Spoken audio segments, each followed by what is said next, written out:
show? Off. When are you Dude, starting it? Let me know. I mean, I right need to be informed. I need to be informed when it's starting.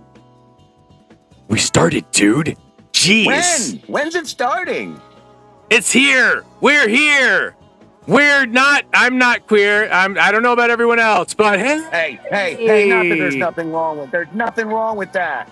I mean, have we started? I'm not 100% sure. Have we started? I don't think we have. I think he's lying to us. No, I'm not lying. Hi, everyone. Hi. How you doing? Hey! Everybody. I'm your host of this live stream, Luke of the Bind, and this is Wise Guys Comedy's pre-show and coverage of the Bobby Tamburro and Friends show in Oneonta, New York. How you doing, everybody? Yeah, we'll bring that flyer back on up. Hey! Doing all good. We're doing good.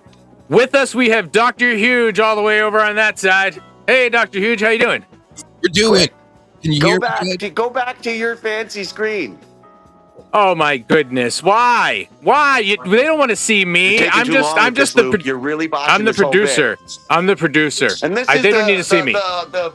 This is my partner at Wise Guys Comedies. See, I wanted him to see you, so the audience can't actually see Mike here. So it's a really bad production thing we're doing. But you motherfucker! They're too close. Forget about hey.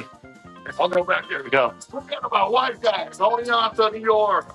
There you go. Wise Guys Comedy. Nice. We're going to say some cool shirts later, but look, they got cool Sammy shirts too. That is John cool. Ladder, comedian. Oh my God, am I in John TV? Ladder.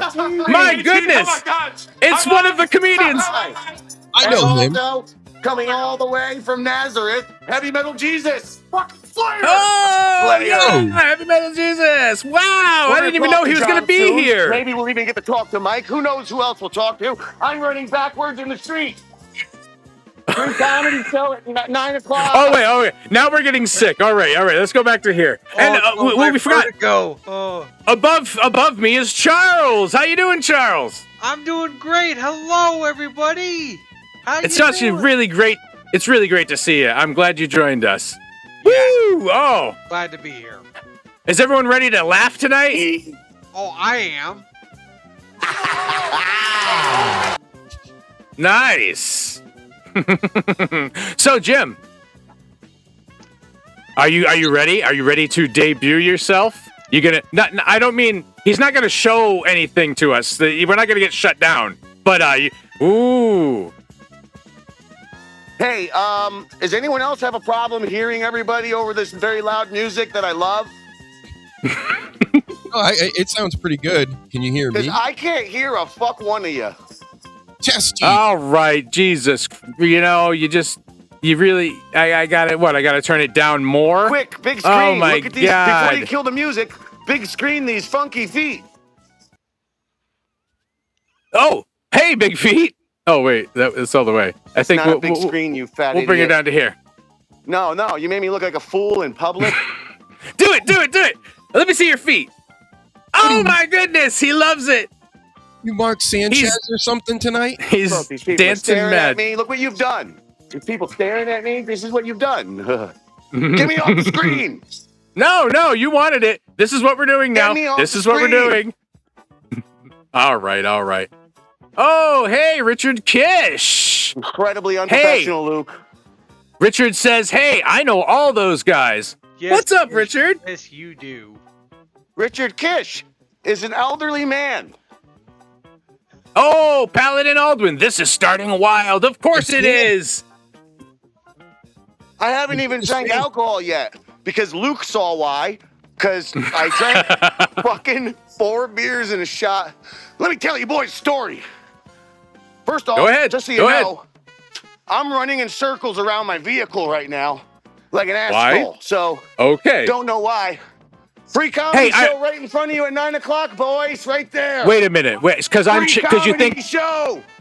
Chinese Yes! fire drill Free because comedy. I'm here now? Is that what this is? Yeet. My God. Yeet. That's not even funny. I'm not Chinese. I'm not. Yeah, right here, I right tell there, you. I stage, tell 9 you. o'clock. 11 o'clock, big party Jesus. at Black Oak. Prizes. Black Oak, 11 o'clock. Black Oak. Black Oak. That's where. Yeah, that's where this show is taking place, at the Black Oak. And you know, I'm gonna go Black back to Oak. running around in circles around my car now. 'Cause Black that Oaks was are the more huge. normal of activities. Well, Way You know, I big. fucking work in this town, right, you assholes? Jesus. You know, I'm looking like a real dickhead. People are Well, gonna see me. it's sort of the thing that you do, right? Isn't that what you do all the Speaking of time? seeing, Look like a dickhead? let's look at the prizes. Oh, there's prizes. My goodness, what a night. This is for later. What do we got here? Oh, don't dox yourself. Uh,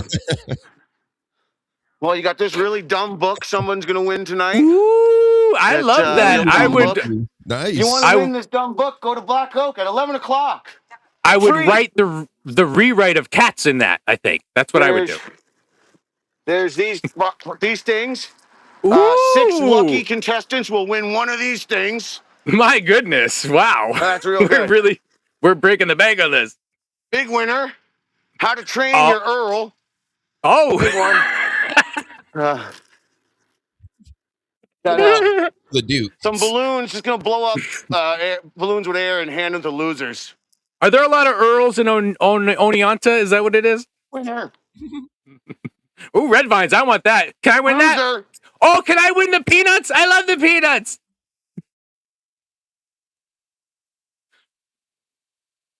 Of course it is. Then we have some other prizes. Okay, I don't know if we can. We need to get out. I don't know what he's gonna do with Well, that. let's not Oh forget my the god. grand prize. Oh no. Camera Oh up, wait. camera up. Oh Jesus. grand prize Okay, of here them we go. all. What's the grand prize? Oh, here we go. 6 lucky people tonight will get fucked. Oh, That's right. I 420 pages of the word fuck. want It's one a of fucking high those. literature or Come whatever. on. Get me off the Hello to screen. No. Okay, sure. Get me Fine. off the screen. just have Thank one you. Everyone's off the Though. screen now. Yeah, good Screw job. everybody. Can you hear? Screw- You guys hear me? Good Yes. job. Yes, We can hear you. Can you hear me? Which you already answered. And why isn't that big cucumber covered in tinfoil? Why would you cover a cucumber in tinfoil? Because they did it in Spinal Tap to go through security, didn't they? I only seen it once, and I saw it in like my late 20s, which was well after the fact. But that was a reference, right? I have never ever seen it. I gotta look it up now. I'm Yes, gonna yes. because there's a sequel. No, it's because I'm giving away fuck books, so the winners get fucked, the losers get a cucumber. But hey, they get, Oh, you know, who knows? everyone Oh, gets and I didn't fucked. show you the best things. I got 2 Rick and Morty pickle Ricks, like actual pickles in a pouch, Oops. and a Yeah, Warheads pickle in a pouch. Get me off the screen! A pickle Rick? Show the pickle Rick. That's awesome. I mean, I it's love literally in pickle the Rick. back of the car, you asshole. It's literally just a fucking van. Get me off the screen. It's just a Pickle van. There you Rick! go. Look at you. Pickle Rick. Yeah. And actually, Dr. Huge, to answer you, yes, that is a scene in in Spinal Tap when they're going to they're gonna get on a plane and the bass player gets stopped and all of a sudden, they find that there's a Rick. giant cucumber inside of his pants that is wrapped in Pickle Rick. What are you doing to me, Jim? Oh my God. Wow. There's a real pickle in there that people can eat. Why isn't it? Wow. I even have the receipt from the Five Below earlier. And then I got Warhead. Then I got Warhead pickles. There's the one. That's a tiny one. No, that's another Pickle Rick. I got 2 Pickle Ricks. And I got 1 Warhead pickle somewhere in here. It's just a sour. There it is. Warhead pickle. Pickle in a pouch. Well. That's Surprises. All wonderful. this stuff like in a pocket universe next to you or something? Like, where are you pulling this shit from? Yeah. I like your Well- answer better than the real answer. I'll tell you that much. It reminds me of Rick and Morty, so I guess we're going in the right. We're branding. We have portals. We have portals. There's a portal in Oneonta. Watch out. Watch Jimmy pull a pickle out of a hat tonight. Is that? I am going is that to do that tonight. so? You're saying that your comedy is a bit Gallagher-ish? Is that what we're going for? Don't smash. I am gonna smash. I'm gonna smash so many fruits. Whoa. I know what that means. What? Oh. Well, by the way, currently they're doing LGBT bingo before our show, Ooh. which again, it's a wonderful thing, but it's a little redundant. Bingo's already gay. Kazoo! Boom, boom, boom. Mhm. Let's see. Man, I You know didn't what? show you guys my kazoo. I bought a Oh, here we go. kazoo today, and that alone. Let's I'm go. not gonna show you. Oh, I'm what? just saying I mean- didn't show you. Oh, now I'm not producing. Now I'm too fast in the producing. Fine, fine. Yeah. Okay. I'm clearly Oh. sitting in the car charging my telephone. Oh, okay. Well, yeah. There we go. We do have a few comments. How about we check them out? What do you think? You want Please. to do that? Maybe let Dr. let's Hughes and Charles see. say something, you loud-winded prick. Long-winded prick. Loud-winded? What? Whatever. He farts loudly. Oh. Sounds like this. Hey, Charles, Really would you like to loud. read the comment? Yeah, sure. I want that. Richard Kish says, I want that fucking pickle, Rick. And it's like, Well, you better head out to Oneonta. I don't know if you're going to make the show, but No, Yeah. Richard, you got just enough time to get your old ass in your car, get in your walker with the little tennis balls in the bottom, and get your ass in your car and drive to Oneonta, and I'll make sure to rig the game that you win Pickle Rick. One of the two Pickle Ricks. so you are admitting that you would rig the game. I'm already rigging it for a girl whose birthday it is. Her father said it's her birthday. She's 22, socially anxious. It's her and her boyfriend / girlfriend. This is what the father's words. And that, don't fuck with him too much, but fuck with him. Yeah.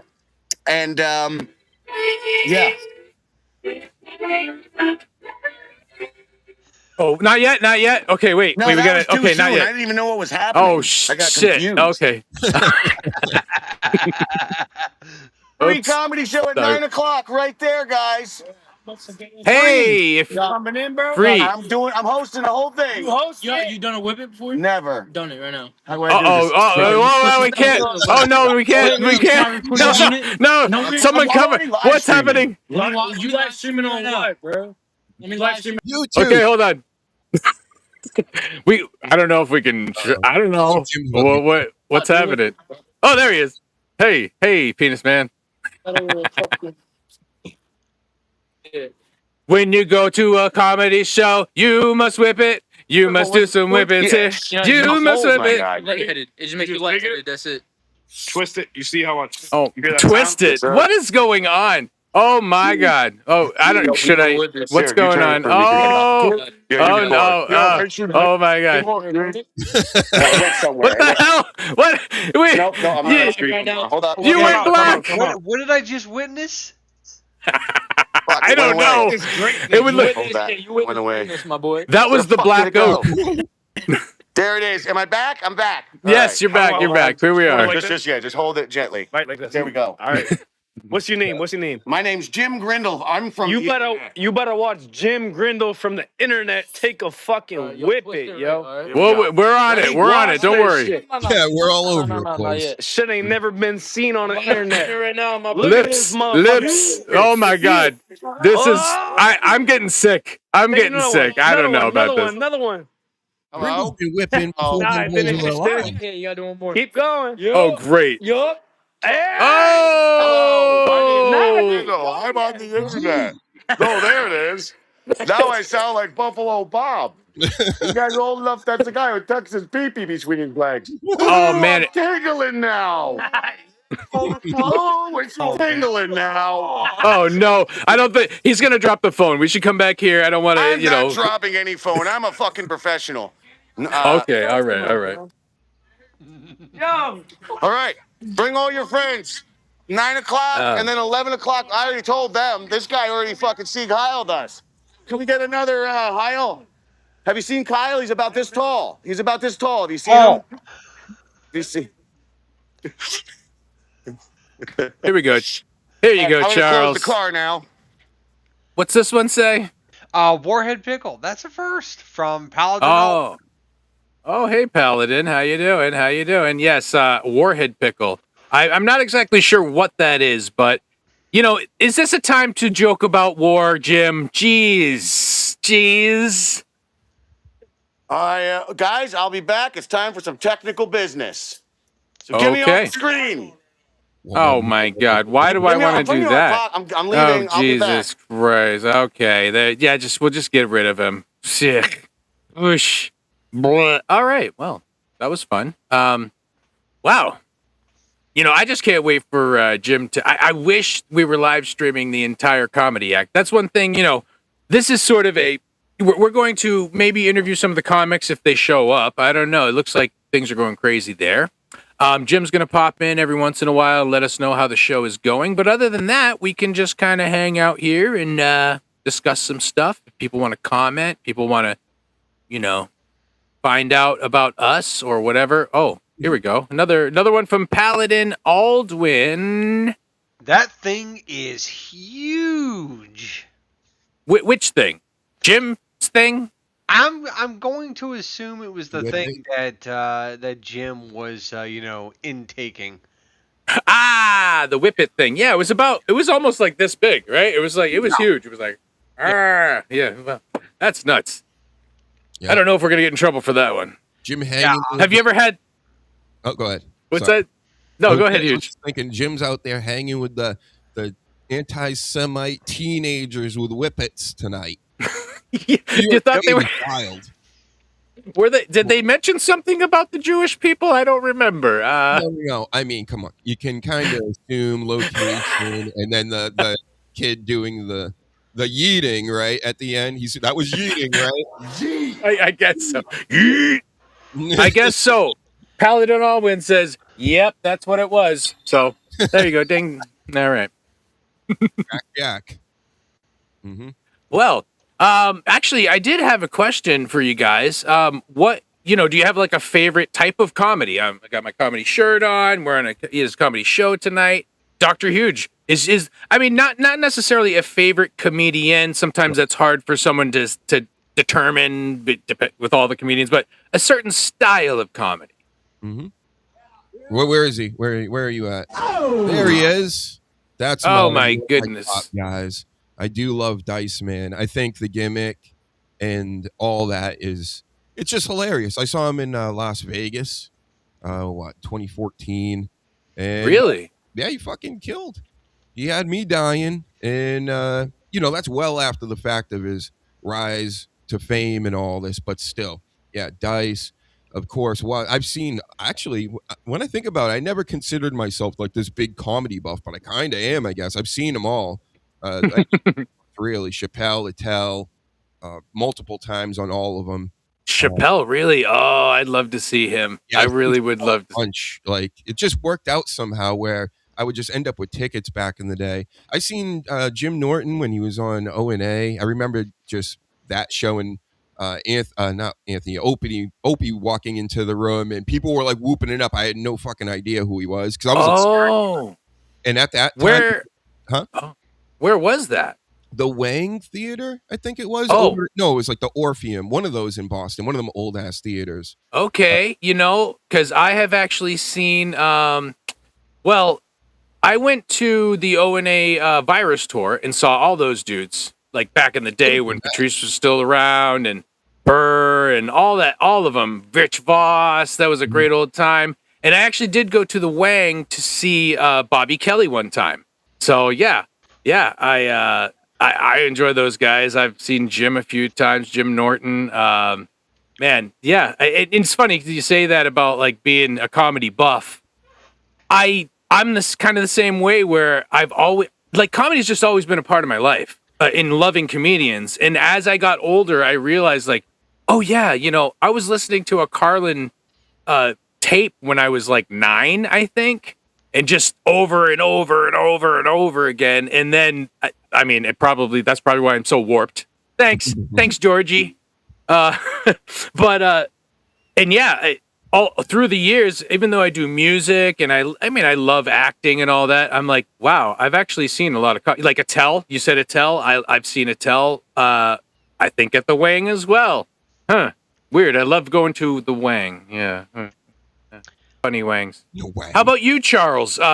Is there a certain? I mean, I think I know who your favorite comedian is, but is there a certain style that you prefer over others? Like if you saw like there was a certain guy doing a certain style, you'd like it more. my preferred kind of comedy is it's more like a 2-point thing. Like there's two styles of comedy that I like. I like insult comedy where the comedian likes to insult the crowd. Cause Mhm. and I learned that I like that because of I had a personal experience with that, and I didn't think that I would like it, but I ended up having a blast with it. I was laughing my ass off when I was the one being insulted, and Oh, yeah, I yeah. and I thought it was funny as hell. And ever since that moment, I've liked insult comedy. And the other thing I like is comedians that do crowd work, where they Okay. involve the crowd in like their comedy and they kind of tell stories to each other and that kind of thing. It's just like Yeah. I like that type of comedy as well. And like you said, you already know who my favorite comedian is. That's Bert Kreischer. Um, I'm a big fan of him. I'm also a fan of Brad Williams. I like him. I like him Oh, quite a little bit. Brad. That's kind of funny. That's like, Bert's so big and Brad's so small. But Yeah, it yeah, doesn't matter about size. It only matters about funny, right? yeah, yeah. I'm a big fan of Brad Williams, and I also like Gabriel Iglesias. Oh, yes, Gabriel Iglesias. Yes, yes, yes. Me personally, I can't choose. I don't know if I can choose a style because We insult can't comedy gloss is over amazing. this. Listen. We can't gloss over this. I'm sorry, Charles. Your favorite comedian is Bert Kreischer. For real? That's not, you weren't goofing. Look, I mean, every comedy special that he's done, I was in tears every time that I watched it. I was laughing so hard, I pretty much had tears. Oh no, I think I gotta jump off, guys. I gotta go. Oh, come on. No, no, no, no, no. What? What? No, you're here for the duration. You're I'm not the sorry. only one who criticizes me for liking Bert Kreischer. Well, Luke just like rolled right by that. It was a layup right there for you, and you're like, Well- I'm not even gonna act like that's weird. That's weird. Well, that's, the reason is because I already know. So for me, it's not weird anymore, I guess. Yeah, look, I get made fun of. I get criticized for liking Bert Kreischer, but it's like, look, I like what I like. It's just, it is what it is. Is it his body? You like his body? No. No, To be honest, to be honest, He's the, on. to be honest, the whole thing of him like taking his shirt off during his like comedy specials, I always thought that was weird, and I never understood like why he did it. And the more I watched his shows, the more I watched his specials, I just got used to it over time, and now I don't even notice it. But And now you're over explaining. But did you go and see The Machine? oh, I fucking hated that movie. Thank you. Oh. Yeah. Yeah. Oh. I mean, look, and before watching it, I was excited for it. I was like, "Oh, this is going to be interesting." But then when I watched the movie, I was like, "This is fucking dumb. It's like this is retarded." It's just like I did not like the movie at all. I didn't. Yep. Even I- Max Fairlane was better than that. Come on. Yeah. Oh, I you like was- I Fort was Fairlane? disappointed by Fort that. Fairlane, that's what his name was. Yep. Yeah. Great movie. Oh, well, look at here. We have another one from Mr. Richard Kiss. Here you go, Charles. Go on ahead. Send the International Rangoon Lear jet to pick me up, Grindel. Oh, wow. We have one of those now? Jim didn't tell me. He's holding out. He's holding out on me. Jesus. So, those of you out there, if you're watching on Twitter, you can actually, or X, sorry, Elon, X. I want to name it something else. I don't want it to be about little birdies because birdies are fake, right? Is that what?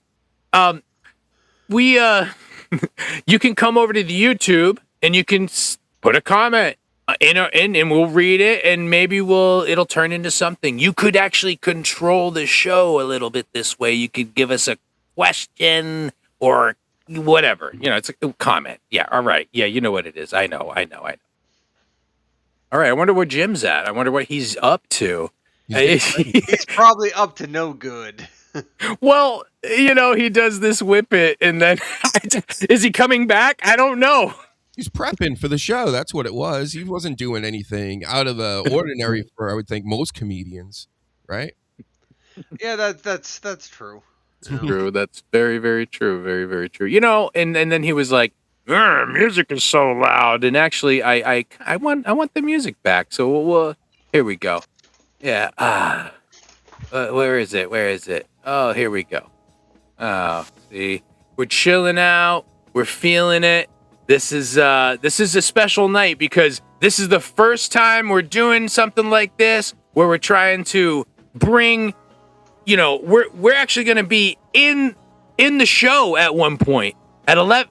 There's going to be comedy starting at 9:00. What time is it now? I don't even know. About 20 East Coast time. Okay, so the comedians are going to go on stage around 9 till about 11. We're not going to be broadcasting all their sets. John Ladder may allow his set to be broadcast. The thing is, Jim's going to have to set that up, and with his, wah, wah, wah, wah, wah, wah happening in his head, I hope he can do it. I really hope that happens. Just can't wait to steal all of John Ladder's jokes and make them my jokes. Damn! Dr. Huge, Not do you now. know? Well, I mean, technically, you could probably do them in your area, and it's a little ways away from Oneonta. Who's going to know? Huh? Especially if you don't live stream it. I would never steal another man's jokes. That's like worse than stealing a girl. Well, No. I'll say that, Jim didn't steal my joke. I allowed him to use it. But, the joke that I allowed that Jim said he liked was actually one that I had put in the chat of Teehee TV. Well, but what is Teehee TV, Charles? Teehee TV is a show that I do with Damian J. Rogers and Stone. And we do that show every... Oh, you are Oh, here. boy. Oh, wait. I'm an Dude, stage shot right now. You're- Here I am. You're in Yeah, differently alright, this guys. time. Jesus. Yeah, come on, I'm doing the stupid running. Full screen me already. There you idiot. are. There you I don't are. have There time you for are. This, Lucas. Oh, well, Interrupting you Dino, came in. Bro. You're making me yell loud. Okay, here we are. We're going in, guys. We're backstage here at the Wise Guys Comedy in the green area. I gotta go get a coffee in a second, but before we get a coffee, let's say hi to the donkey of comedy himself. Oh, Bobby! Let's look more at me. Yeah. Bobby Tamburro. Better image. What's going on, Yo, man? Bobby! What's up? Thanks for coming. Good to hear you, buddy. You can go to normal screen now. I'm sure he doesn't want to be stared at. Oh, and then there's Barb Marie. Well, she's probably mad too. fucking, She did not consent fucking to being guy. on the Oh, show. wait, we need to see that. Consent me. We got to do a better angle. There we go. There we go. You can't I didn't know what my angle was You doing. gotta do the angle. See, men never know the angles. You guys don't know angles. Y'all like I know you the do some angles, picture with please. like 7 chicks. I know all about angles. I know angles really good. He knows angles really well. Say, And there's John Ladder. There's the other comedian. I know him. And Hey, introduce me Johnny! as Barbara Banks or Barb Banks. Barb Banks. Yeah, can we do that? You got it. Thank you. And now I'm going to go run for coffee. Goodbye. Show's starting soon. We'll be popping in and out. I got you. Okay, we'll see you. Shut up. Well. I think she. Well, liked she was feeling you. I could feel it through. She seems like a firecracker. Definitely a firecracker. Are you prepared for that? Are you good? Are you like the explosive ones?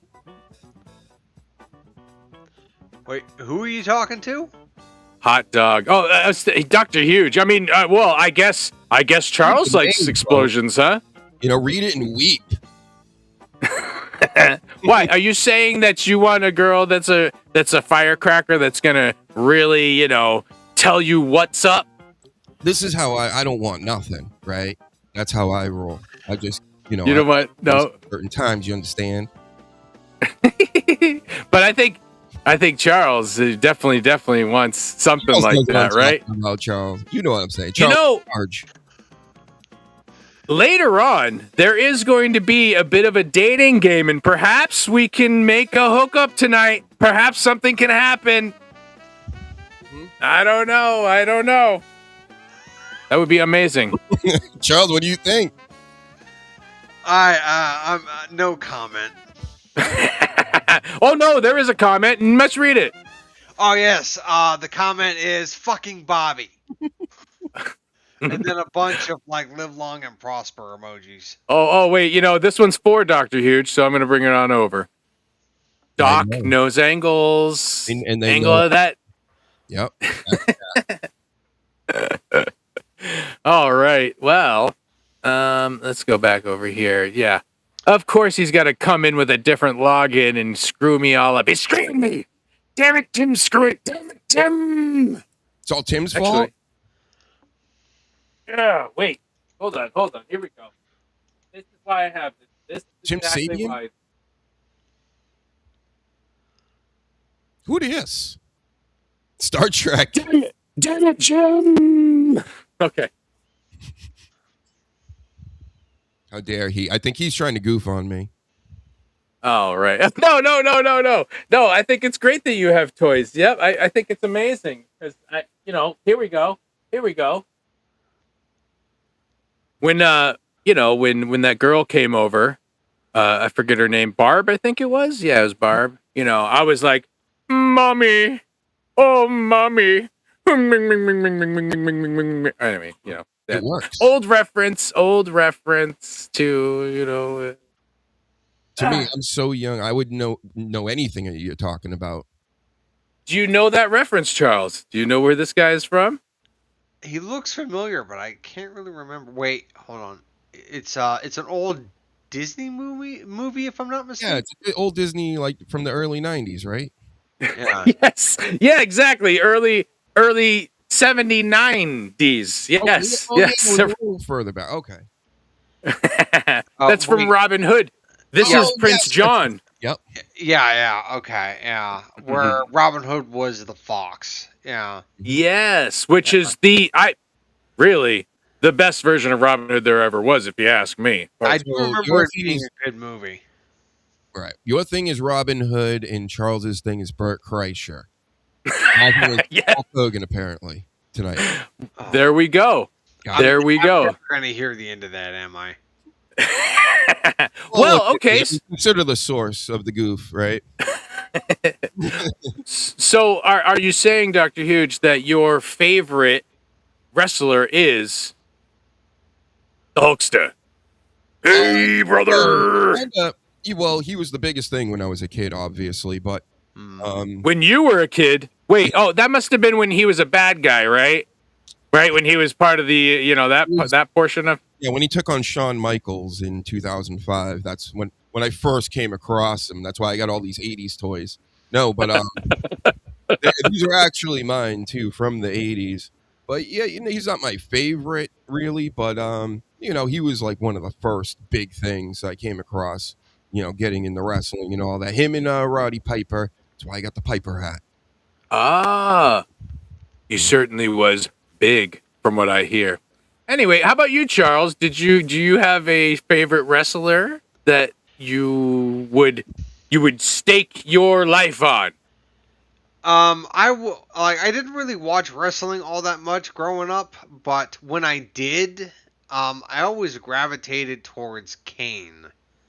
The Big Red Machine. Oh. Well, hold on. We got something. Oh, no. Here he is. What's going on, Jim? What are you doing? Oh, you're in a store. Important update. I am fetching coffee for the comedians. Oh, okay. That's cool. Fetching coffee. No, I really needed a coffee, and I asked Mr. Ladder. Well, I asked everybody. Yeah, so I'm making some coffees real quick and then running back. Here's an update, though. You can take me off of full screen. It's fine. I mean, I know I'm pretty, guys. I know I'm pretty. Okay, all right. We know. Here is an update, though. Oh, you know what? I'm going to put some of these in my coffee, stocks, because I'm going to need that extra energy in like 10 minutes. Show starts in about 10 minutes.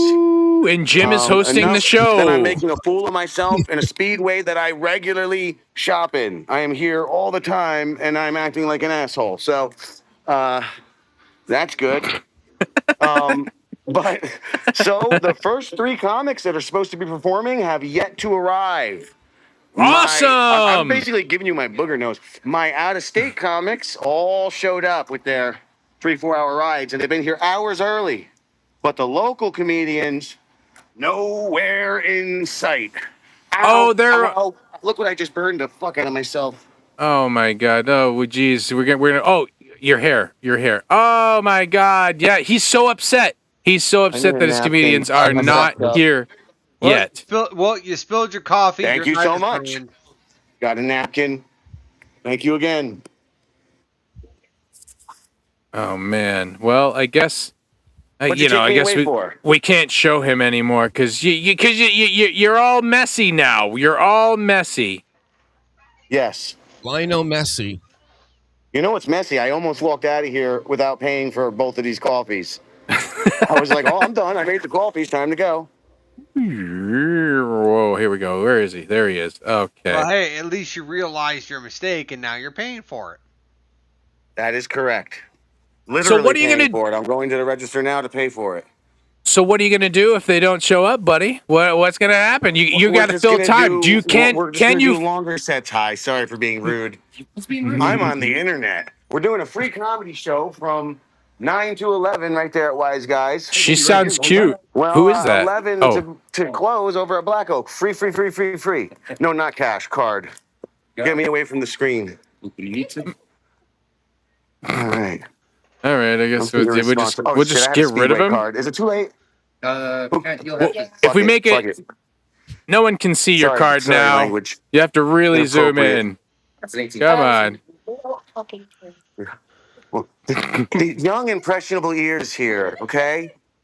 This is riveting. I love it. It is riveting. Everyone here is. I'm so sorry. Everyone's look how riveted everyone is. Fucking guy. Don't worry, we're on a really small screen. Like we're all good. No, right. not now. Oh wait, okay. Don't lie to this lady. A great day, guy. I can't. We were on the small. Thank you so much. I can't You're tell. a production assistant now. Have a great day. I'm gonna try not. Free comedy show 9 to 11 at Wise Guys. Free comedy show 9 to 11. Say it ain't so. And a free game show with prizes at Black Oak from 11 Your to close. love is a heartbreaker. Thank you. The prizes are shit. What a nice lady. Did you see how nice that lady was? She Did you wants see the how nice pickle. Everyone has been to me so far. Oh, they're always is such so a wonderful nice. place. People are just shoving whippets in my face. The young man gave me a napkin when I spilled the coffee. The young lady held the door for me because I'm stupid.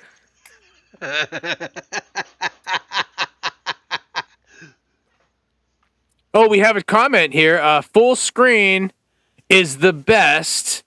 I love seeing the inside of people's noses. There you go. Paladin Aldwin loves your nose.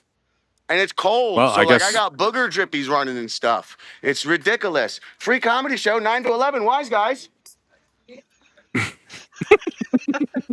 Always promoting. Oh. Free comedy show 9 to 11 at Wise Guys. He's like Puff Daddy year 1990.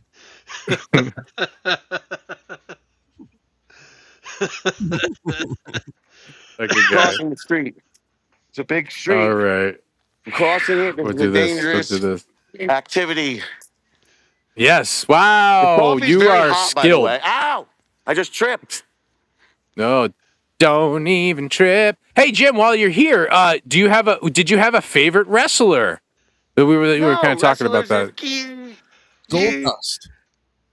Yes. Goldust. Dude, my hand's on fire. Is that a joke? I don't know what that means. Yes, Goldust is an androgynous wrestler from the mid-90s. Guys, I am just 2 stores away from the LGBT bingo. No more of that stuff. Yes, there's an LGBT bingo, so we got we can't be too talk about androgyny or anything. Yeah, watch not out. Androgyny, not edrogyny, not Pauldrogyny, no androgynies. Okay. You cis white male Jim Grindle. I'm just really waiting for those things to tumble. He's got to run all the way back to the store again, and then the girl's like, "What are you doing here again?" You're not gonna see the good part because I'm going through the bar now and I'm covering You should my juggle camera. Juggle him before Oh, you give it to him. I want to see the bar. I want to see that lady. You, sir, you're the bottom. Oh, Oh, we'll break break it up. down. You're It the is- bottom. Oh no, badly. Oh no, But there's Bobby hey again. Bobby! So I'm gonna leave now. We got Dr. Huge and Charles Whedon and Luke of the Bind. Oh yeah, hell yeah! Nice to meet everybody. Nice to meet you, Bobby, is what they meant to say.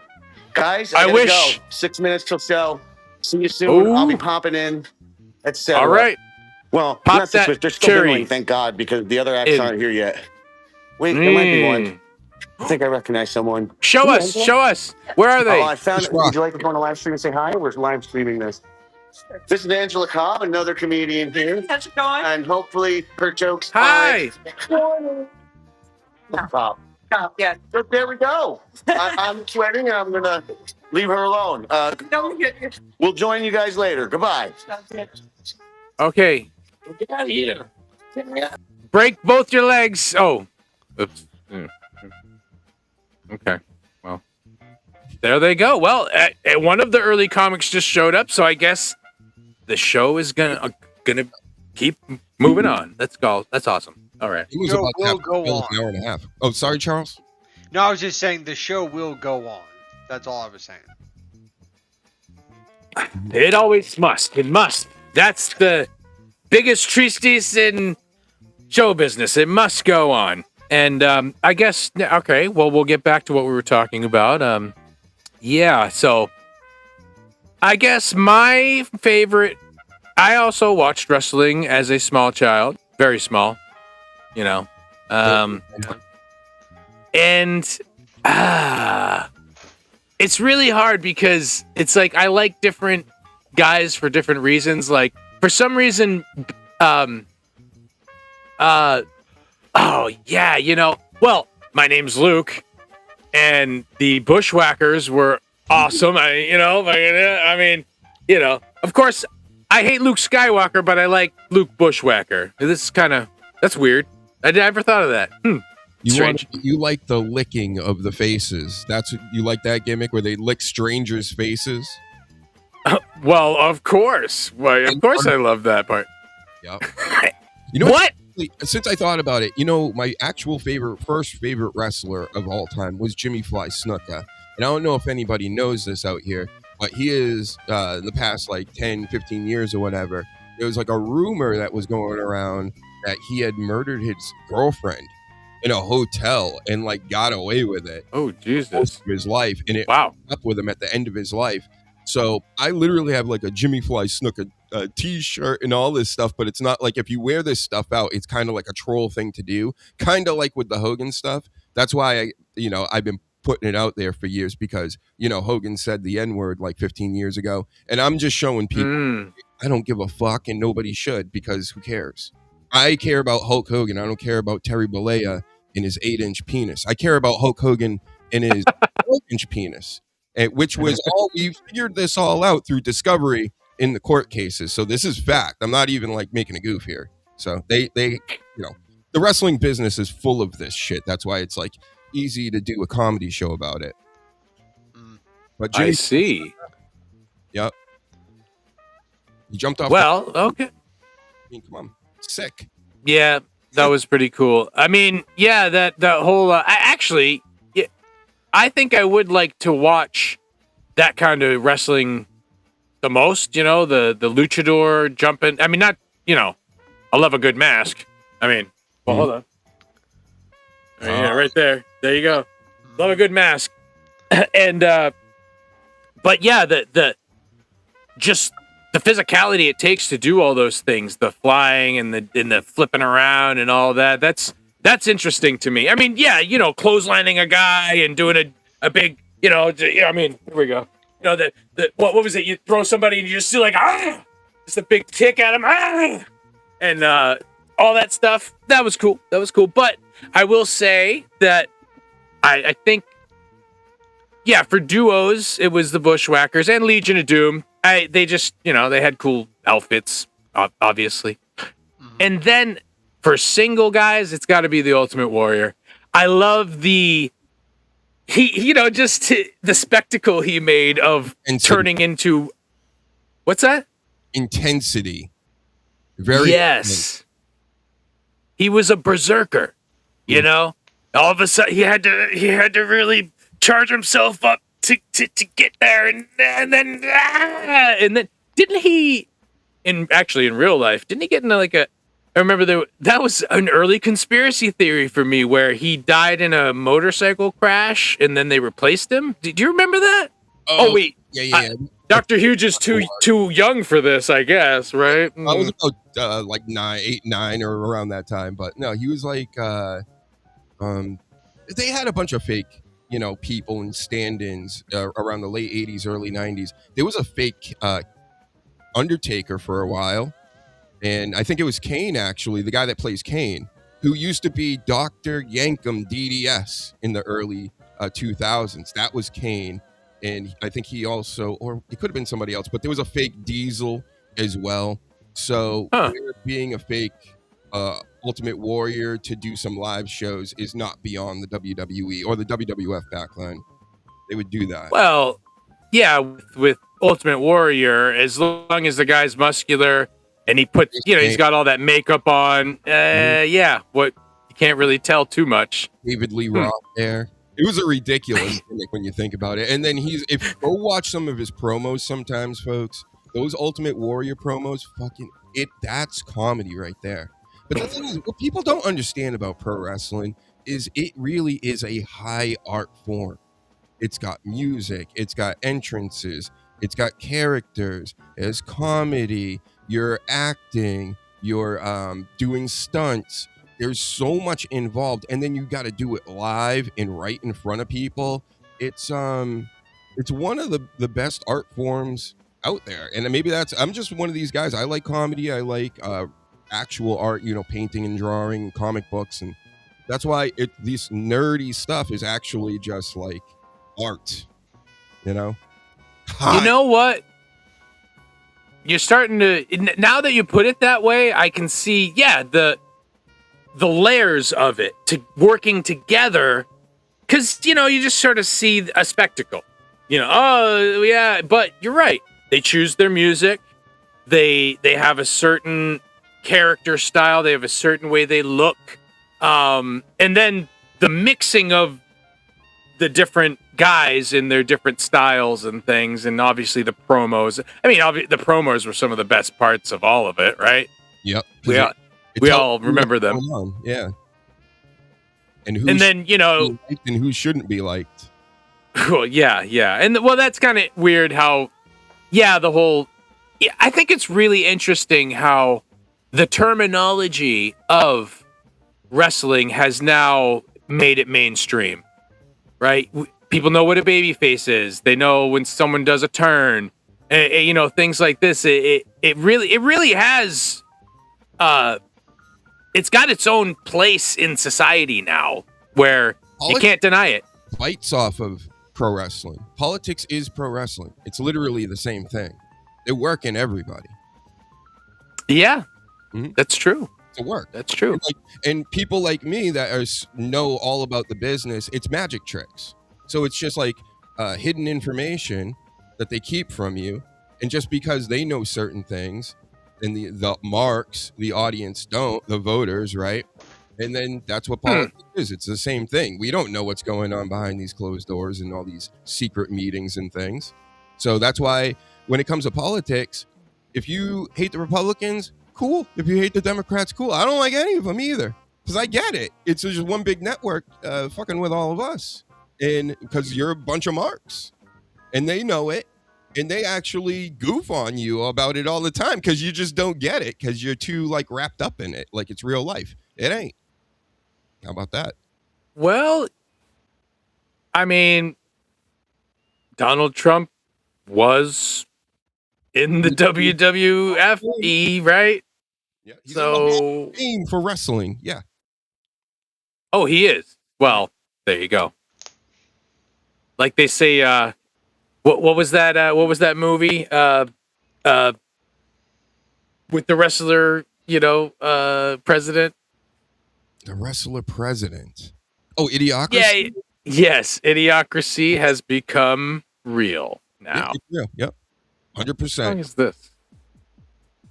Yeah, here we go. Now, it's 9:00. It will 9:02. So I think the comedy show has started, unless Jim's running late, like I was a little bit. Sorry. So really, I'm expecting Jim, if he's gonna host and for a few minutes, and then the first comedian goes on, I'm expecting he's probably gonna try to pop back on in about 15, 20 minutes, and we'll see what's going on with the Can show. we watch Jim hosting? I mean, that was up to him. I don't think he set it up that way. He said no on the host. Come on, Jim. We want. Well, no, it's just I think he did. It's one of those things. They don't want to run that feed the whole time, I believe. So sorry, technical stuff, people. Technical. Let's see. Oh, we got some comments here. So let's maybe we can do this here. All right. Oh, jeez. Christ, look at... hold on. Breaking news. What's going on, Jim? What's going on? Very important news. We've located the other 3 comedians, and it turns out there's 4. They're spawning. There's 4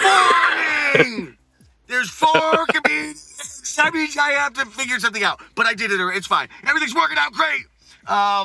Just working out real great. Did you get a BJ for that Don't extra? forget free comedy show at 9. You better come. You better. Children. Anywho, get me off the screen. Why? Well, you.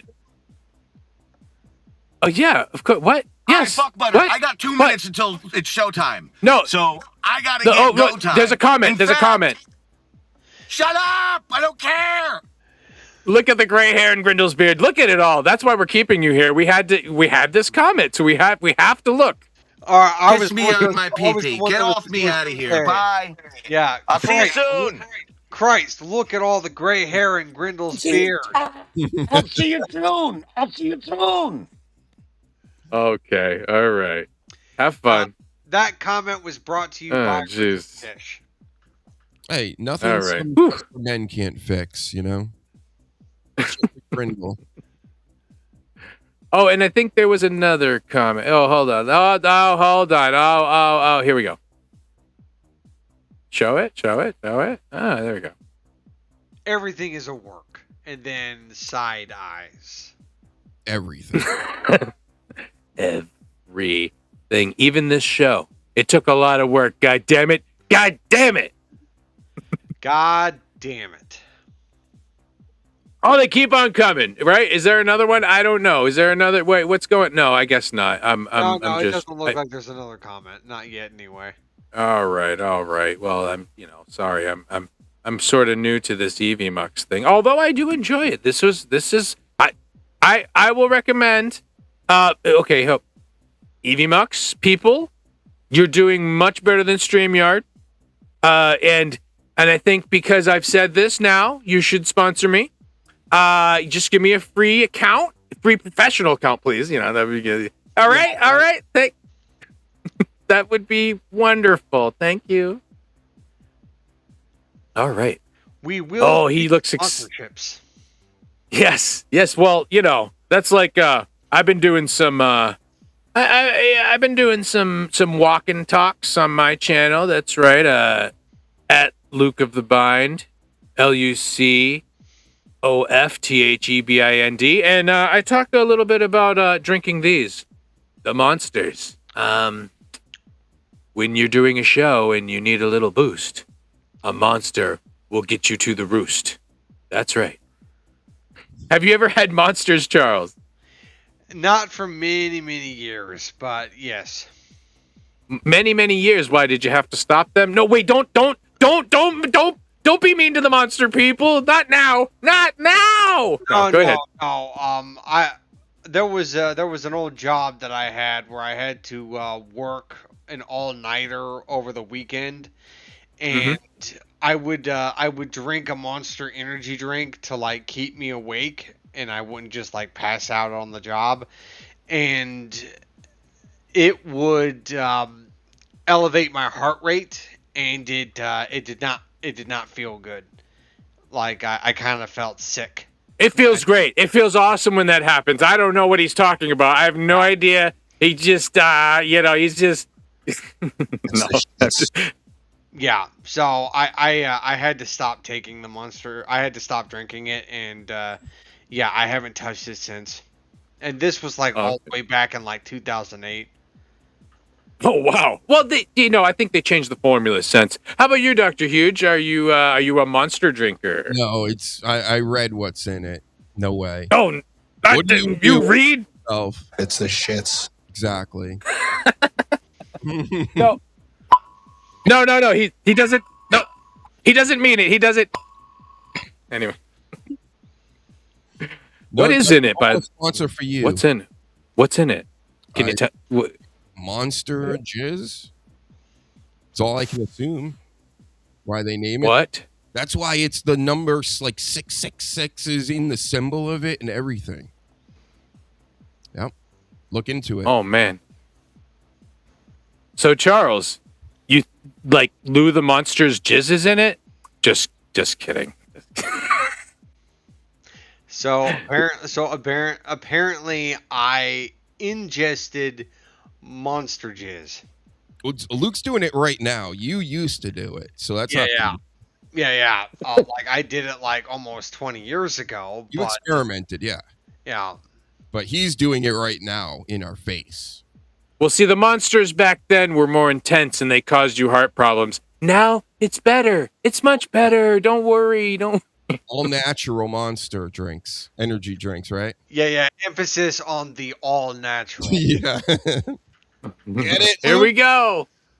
Yes, I do. Yeah. Like Paladin Aldwin says, unleash the beast. Wow. I'm unleashing it. Man. Yeah. You think every other drink is good? No, the Monster is good. It turns you into a monster. And isn't that what you want? Yeah. So is that drink like warm and a little bit salty? I don't know, man. I maybe I should. That. What did you do? You're the one that started this, kind of. This stream. I'm regretting it. Now I lost my Monster sponsorship. Jesus Christ. I can't fucking believe this, man. I'm upset. I gotta leave. Don't worry. There's still, I don't know. Maybe, what's that drink that Puff Daddy was selling there? The Ciroc vodka. We'll get you some of that going. They'll be your sponsor. Yeah. You know what? He's getting professional right now, I think. What? What are you talking about? What are you up to over there? You taking your clothes off or something? I don't know who that guy was before. I'm not really sure. He was This is a different guy. He was letting people talk trash about the monsters, and I will not allow that. Monster it's a wonderful thing. Well, here's the thing. If there's a lot of stuff in the world that if you're not in tip-top shape, maybe you shouldn't be doing. I'm not going to go through the list. But, if Monster's intense, that's what you want from an energy drink, right? You want intensity. You want it to fucking throw you into that stratosphere like Artemis 2, right? Isn't that right? And why not? I mean, the thing is, it may fuck up your plumbing just like Artemis 2 too, but never mind. Okay, oh man, I think I fucked that one up. I'm just gonna go. We'll all go away for a second. Reset. All right. I see we go. why you like the Ultimate Warrior so much. He also had similar promos about monster beverages. I mean, I do what I know, right? That's what they say. I think I All got the right. Ultimate Warrior here. I at least got one, I think. Here he is. What? That's What? Booker T. Assume the controls. Hulk Hogan. And you're assuming controls. That's when he was threatening to take down Hulk Hogan's plane while he was in it on his way to the pay-per-view to take him on for a championship and crash his plane psychically from the power of the Warriors from like outer space or something. Fact Jack, listen. Assume the controls. That sounds pretty cool, actually. I mean, if you like watch a movie. He looks like he's demon possessed in this little promo he does, which is probably fueled by cocaine. Just saying. Ooh. I guess that because when you were a kid, cocaine was really popular. I didn't know nothing about that back then. Monster. At least it's better than cocaine. Mm-hmm. Little kid cocaine. I think. I mean, I think. I'm not entirely sure if that makes it better. What do you mean, Charles? It doesn't. No. You think cocaine's better than an energy drink? This is a controversial take. I want to hear this. No. I still say that cocaine is bad. I'm just saying that it's like saying something that is like that's even in the same wheelhouse as cocaine is also bad. Yep. Oh, here we go.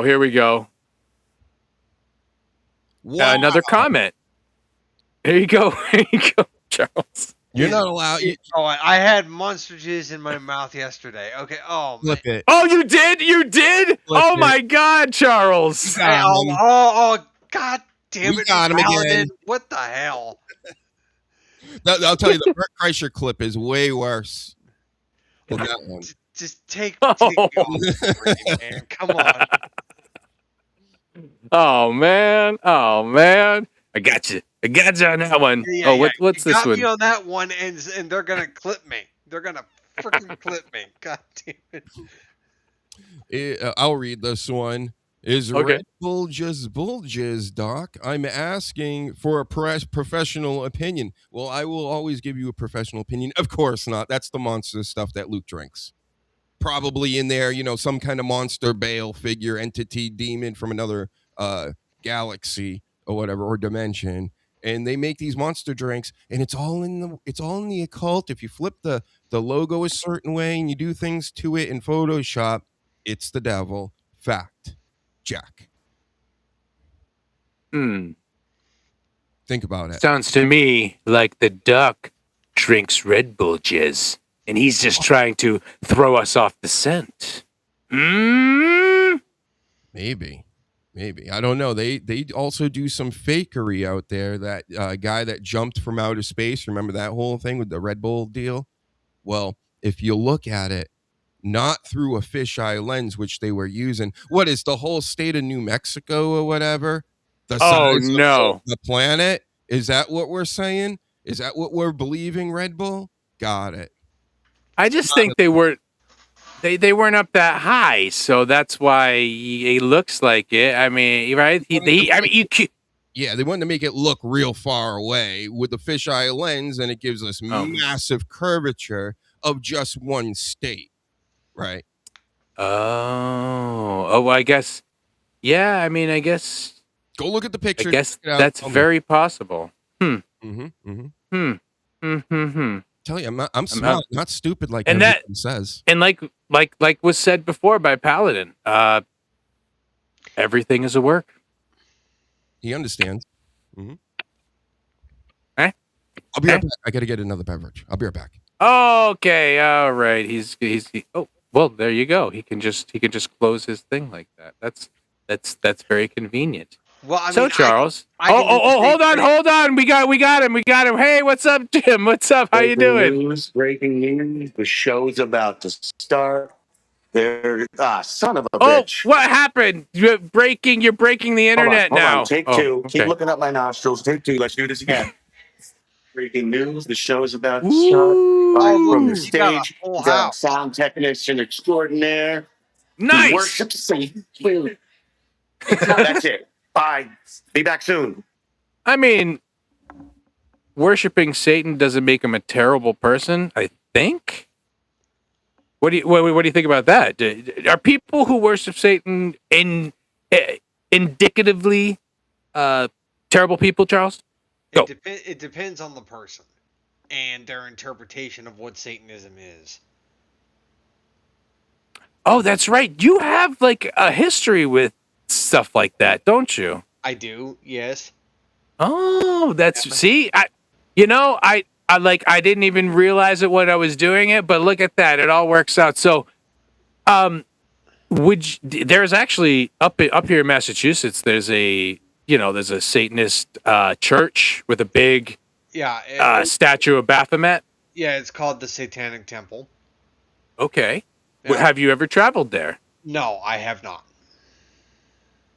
Is it in Salem, I think? I don't believe so.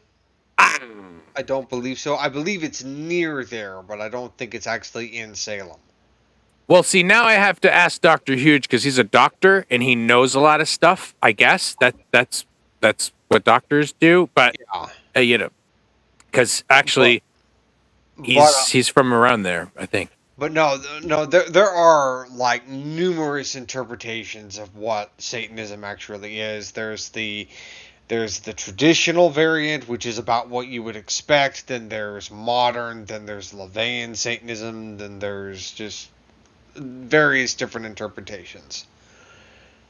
Into my wheelhouse. Yeah. What? So you're saying you've been to the Satanist temple up in Mass? No, I know about it, and I actually had arguments with people about this. Like, actually, really hot chick, but because they wanted. Remember Harvard like banned it or whatever, or whatever their stuff up there. Okay. Okay. I was saying, well, I mean, I understand that this is like a Christian nation, quote unquote, but like, it's supposed to do the freedom of religion thing, right? So that kind of spits in the face of that, right? Listen, I'm a rules guy. That's why I tell everybody with everything, let's know what the rules are and we'll play by them, but that doesn't seem to be playing by the rules, and it doesn't mean I'm a Satanist and I'm into it. I think if they want to expose themselves, I think everybody should have the right to expose themselves. If everybody wants to scream the N-word and all this stuff, let them. Let's not make a big deal out of it. Let's see who everybody is. Well, I mean, it's just like, I mean, I dabbled in that whole environment in that. Dabble? Well, I mean, all right, you know what? I'm not. You know what? I'm just gonna pull the ripcord right now. I was a part of that world for 5 years when I was in my teens and into my early 20s, and I ended up leaving that world probably in like, I think it was like, what was it? I first like entered that world. Where was it? I think it was 2003. Yeah, it was May of 2003 when I first entered the world, and I left it in August of 2008. So wow. So when Dr. Huge was a child, okay, yep, yeah, baby. Yeah, and I had my reasons for not wanting to be a part of it anymore. I guess I just like my whole like mental state had like shifted, and I mellowed out. And also it had something to do with like my reasonings for even entering that world. It's just like I was in a very dark place, and I was just not in the right mindset at the time. So I guess you could say I was lashing out, and but in my time in that world, I had learned a lot, and I learned that it wasn't black and white. There's all kinds of interpretations as to what like Satanism actually is. Do you wait? Is it's not just black and white? Oh, okay. Oh, damn it! I thought I was gonna fit in there. Anyway, But yeah, just like there's various different interpretations. There's like offshoots. There's like things that are similar. There's just yeah, it spreads out. There's all kinds of different like offshoots and all that. And I spreads out yeah, I like learned a lot. whoever. Oh, hold on. Spreads out just like whoever wins those little those prizes that Jim was gonna. Oh my God! Exactly. Breaking news! Breaking news! We have someone's robbing us. Right? Is that what this is? Oh. I'm not a crook. No, please don't shoot. Don't shoot. Isn't that why people wear that mask? He take my wallet. I don't have a wallet. He's not a crook. Yeah. Not a crook. Again, I must refer to Mr. Paladin. What's his name? Paladin Aldwin. Everything is a work, and he was a crook. Well, I don't know. Was this you know what? This is a good look. I like this. This is great. It's yeah, young Tricky Dick. He's does he do he must do like what skateboard tricks or something like Just Show me. Man. What was that, Charles? I said, show me those sick moves, man. Oh wow, yeah. I mean, this is a dance party now. Oh, hold on. We need, if you're gonna be dancing like this, I mean, we gotta really do something here. We gotta be like, here we go. Here we go. I think this is gonna work.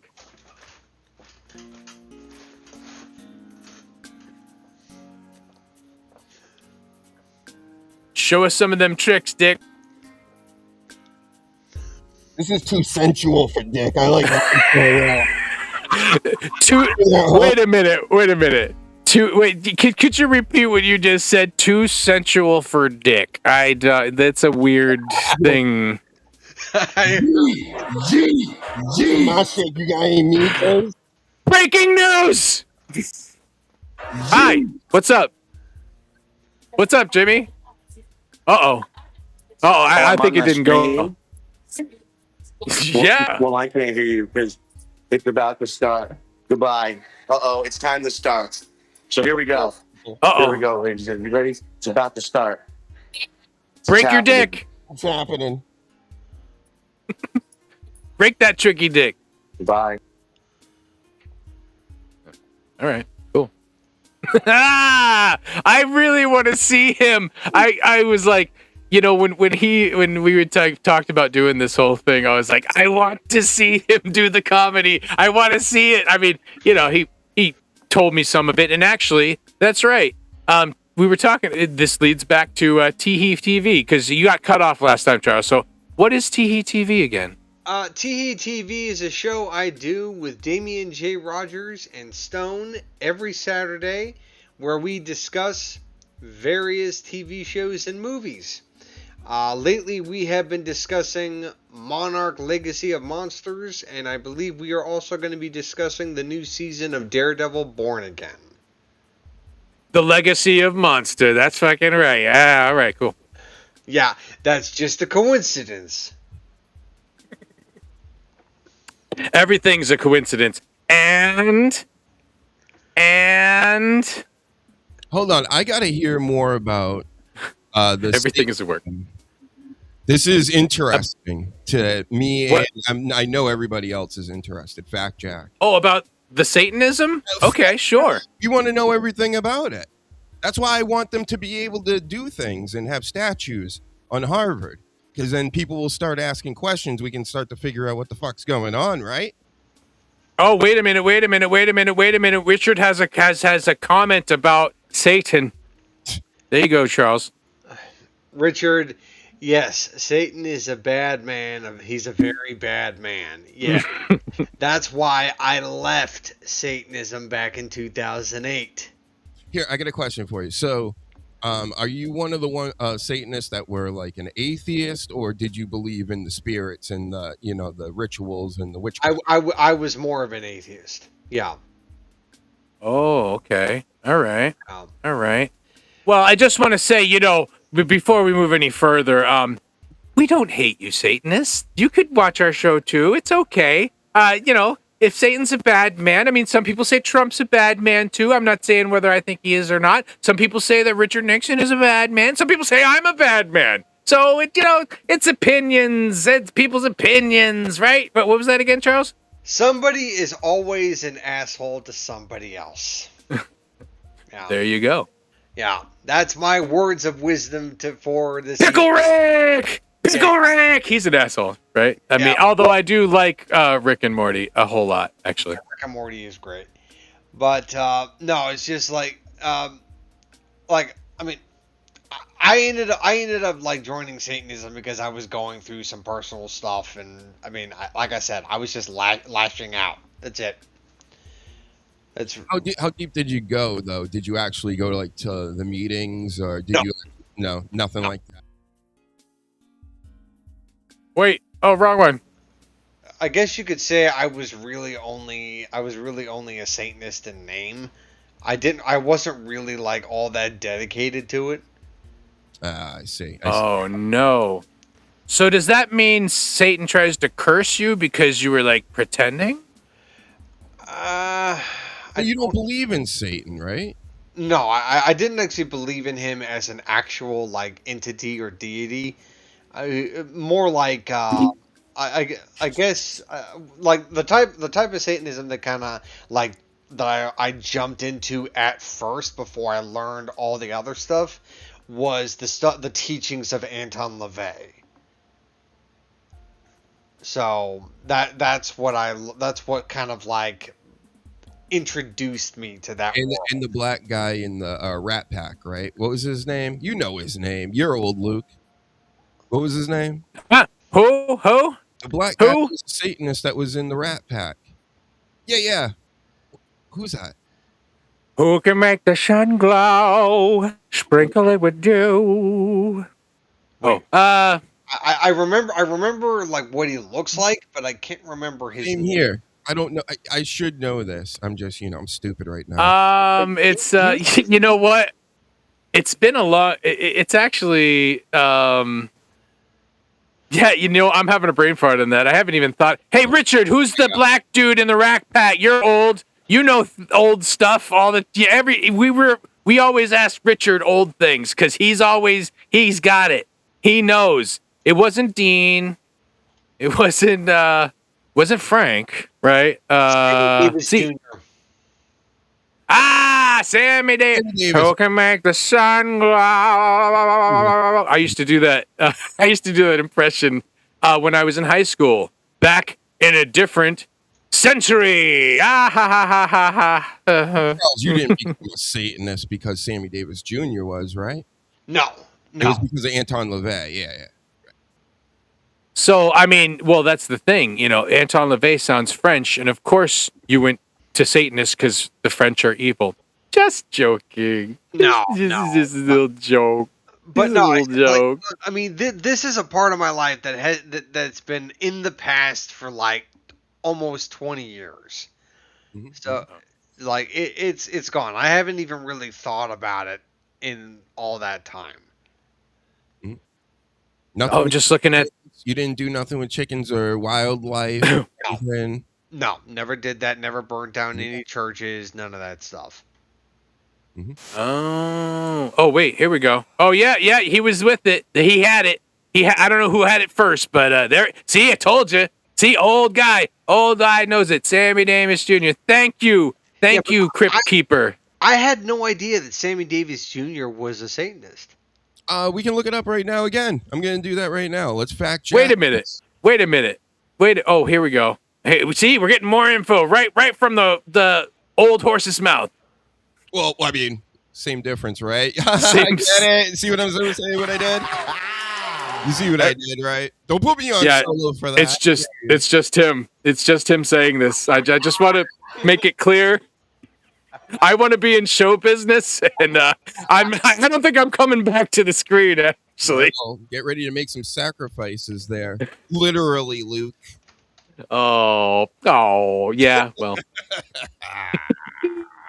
oh, but there was something else that Richard had said up here.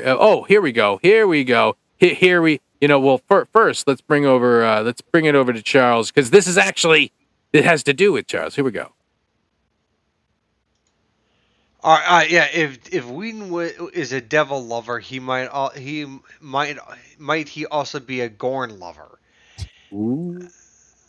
You know what? I mean, I will admit, I've always been kind of fascinated by the Gorn in Star Trek. Oh yeah. Oh my goodness. I don't even know who the Gorn is. I'm not ready for this. Well, no. That guy fought a Gorn.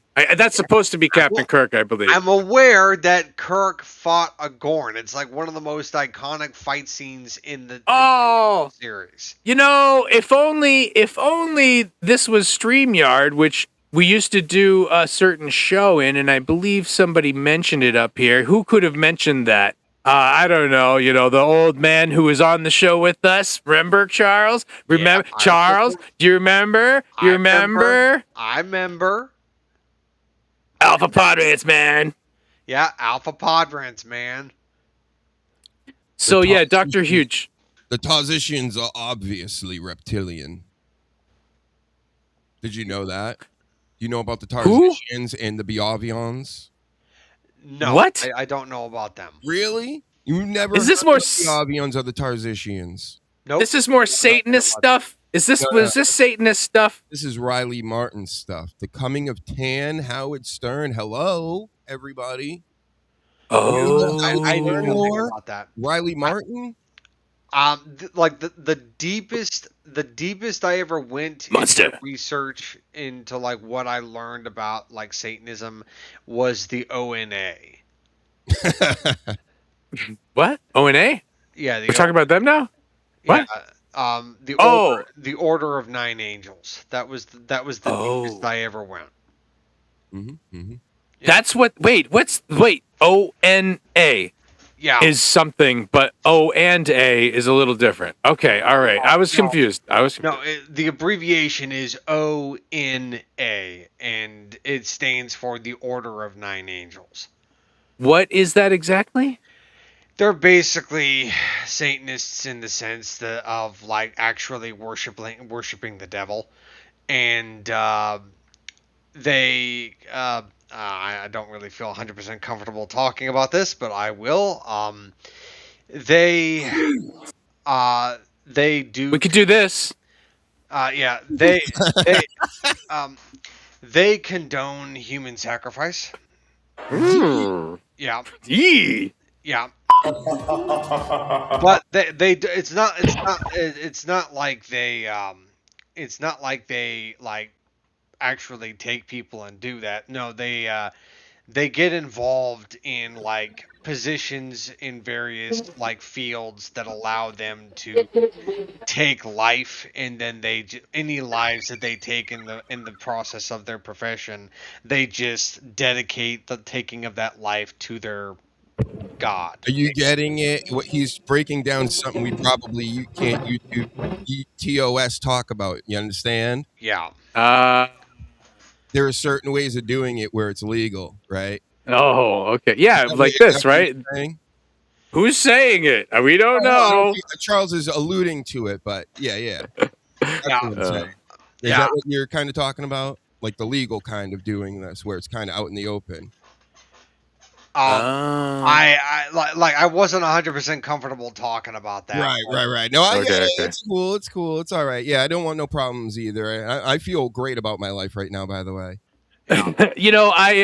Yes, I do not want to commit suicide. I'm feeling very good. You don't connect too many dots is all I'm saying. But you know, we're not dumb fucks, right?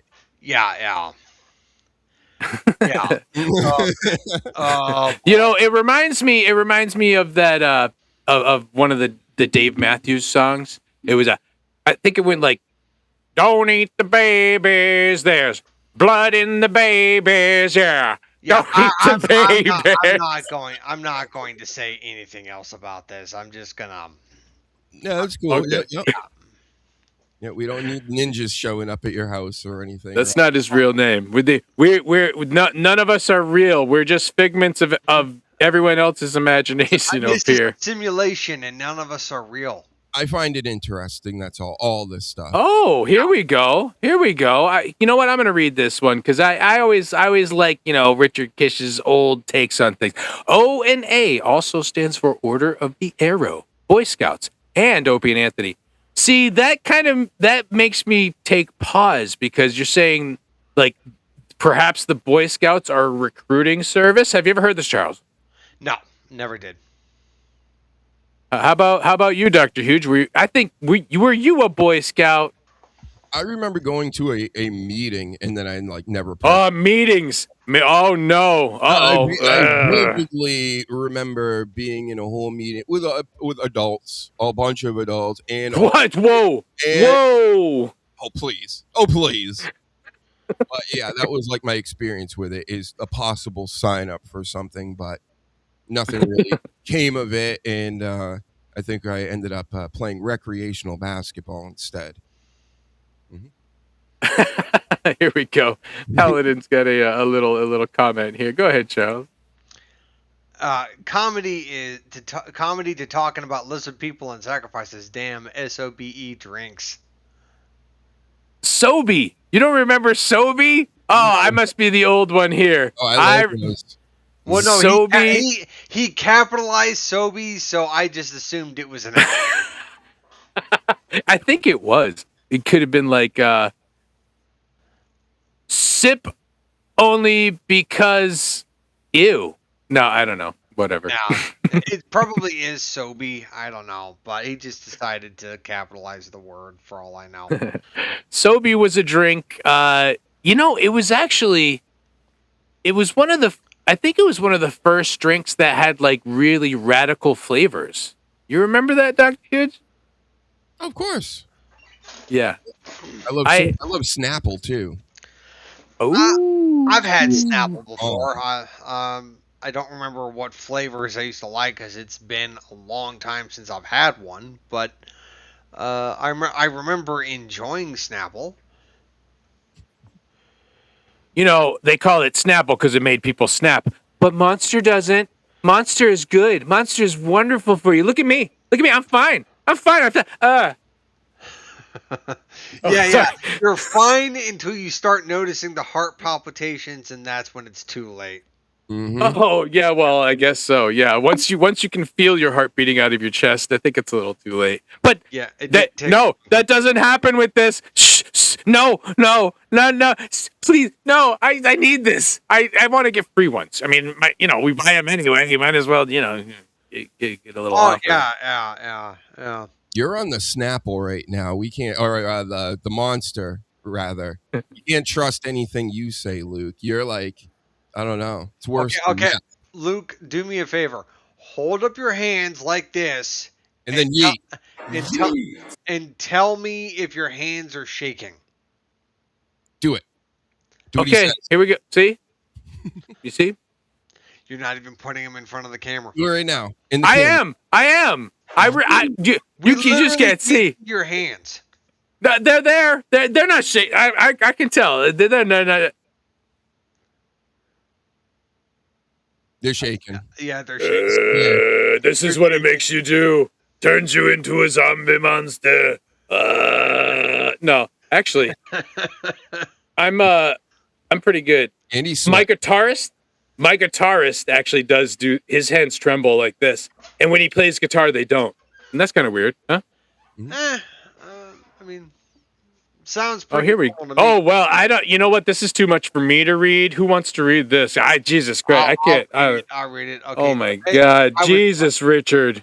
I was right. It is an acronym. So SOBE is Ooh. South Beach Beverage Company is a primarily discontinued brand of teas, fruit juice blends, and enhanced waters originally launched in 1995 and owned by PepsiCo since 2000. And this is an enhanced waters. Come on. Come on. That is not enhanced waters. That is poison in a can. Don't listen to him. No. He doesn't know what he's talking about.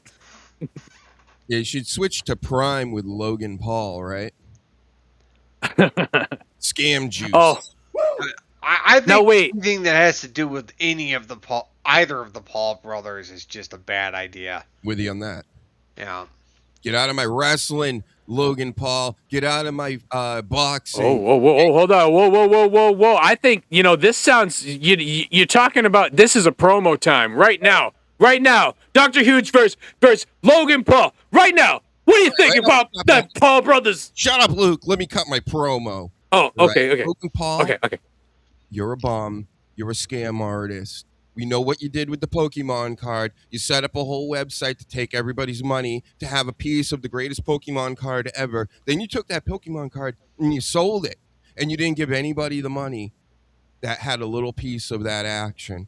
So that's a scam. The crypto stuff was a scam. They let you off because of reasons, we'll say. Can't say YouTube TOS reasons, right? And then your brother goes and does celebrity boxing. It's all fake and it's all bullshit. Then he comes out and he threatens everybody. He's going to give everybody lawsuits if they say that it's fake and it's horseshit, even though it's WWE, just like the NBA's WWE and everything else nowadays is fucking WWE and pro wrestling, politics included. So Logan Paul, Jake Paul, missed the guy that showed up at Trump's rally a few weeks ago. And I'm not a Trump hater. Remember, again, I don't like any of them. I get it. I'm not a mark. I'm a mark for wrestling. I try to be a mark for wrestling, but they won't allow me to because they want to give me everything that they're doing, all the work. So like, this is what we're doing, Dr. Huge. And I'm like, well, that stinks. And then, so you're a part of this now. You're taking down my wrestling, just like everybody else is taking down all the other stuff. Get out of my collections. As you see, I can collect things. Get out of my wrestling. Get out of my life. Jake and Logan Paul. And take your father with you, because I only seen him once, but he's the reason why you're all here and doing all this. So take him with you. See ya.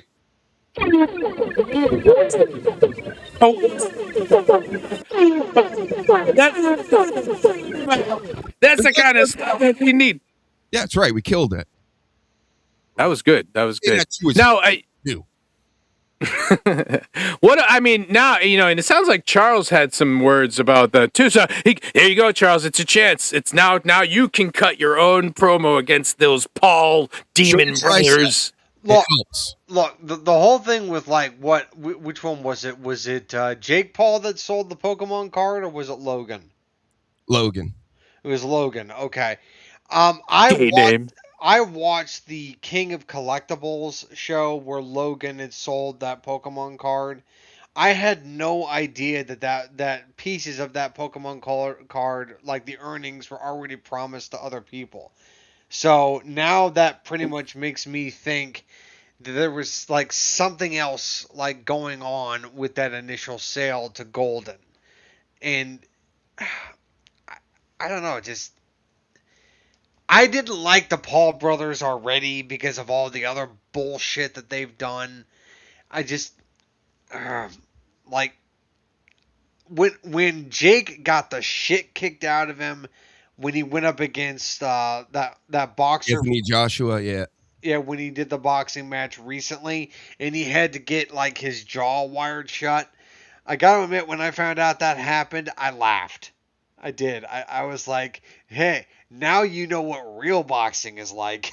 It's like, you know what? I believe that's a sacrifice, like, of the face. Like, I called it. He was supposed to take on a much smaller boxer. Anthony Joshua was a heavyweight champion. He was supposed to take on a guy that was smaller than he was from a much lower weight class. But he was a badass.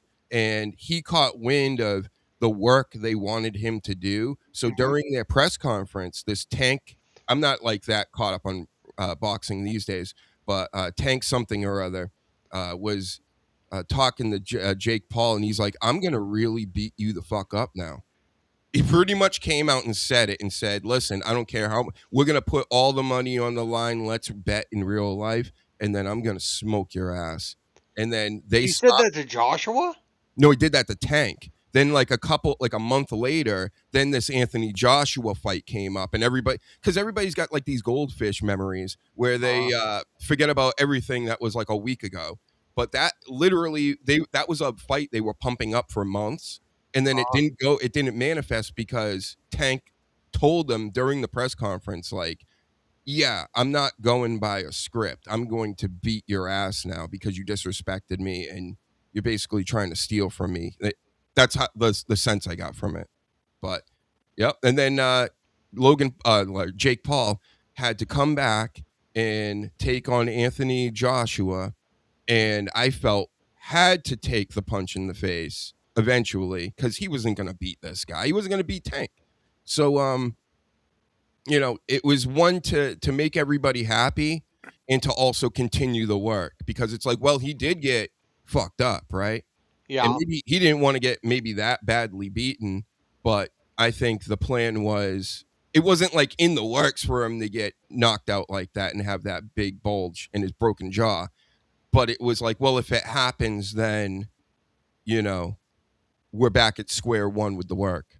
People are going to buy into it more in the next couple of fights, at least. Well, I had heard that after he got the shit kicked out of him by Joshua, he was going to retire from boxing.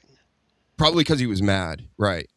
We didn't mean to go this far. I know I'm reading into it and I'm theorizing and all this and speculating, but I really feel I'm right about this just because the context of the situation. That's all you got to look at. It's like the big picture of this. Why would they feel certain ways about things? So if he was like that and at the hospital, like, I think I'm done with this. This is stupid. I'm fighting all these guys that are like way better than me, but they eventually go, but we'll make another $100+ million when you just go and train and you fight. And it's like, what's the big deal, dude? You don't want that? And he's like, well, okay.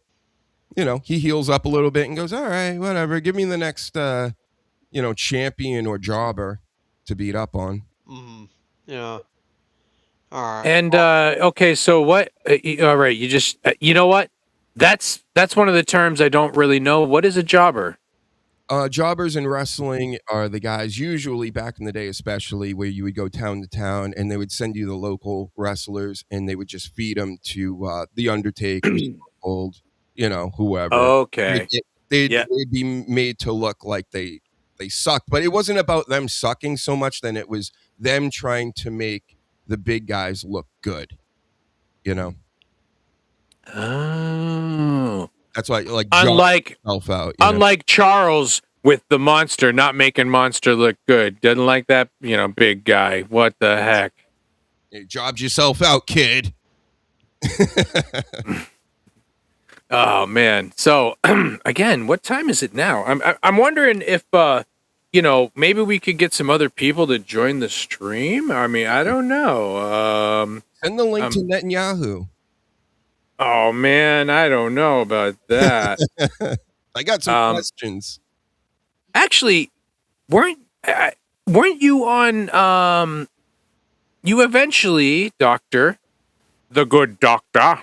Huh? Didn't you eventually go on Stuttering John's stream? Because the last time I talked to you, you didn't go on, and you were like, yeah, I'm not gonna go. And people were like, oh, he's so scared. They were cutting promos about you. He's so fucking scared to go on there. I'm not. Mm-hmm. How was that? It was great. It was weird because it just like happened and it went by like that. And I knew I was going to be staying on for a long time because I'm fucking pretty good at this. I kind of am. Like, it's, I'm not like flexing or anything out here. It's just, randomly, I really like Stern in the 2000s, and I kind of came into this form, and people are like, in my personal life, are like, you're gonna talk? Because I don't talk in my personal life. And I'm like, yeah, I got things going on. I get what's going on. And I can articulate it if I want to. I just generally don't want to because, you know, I'm not that guy trying to bore people out here.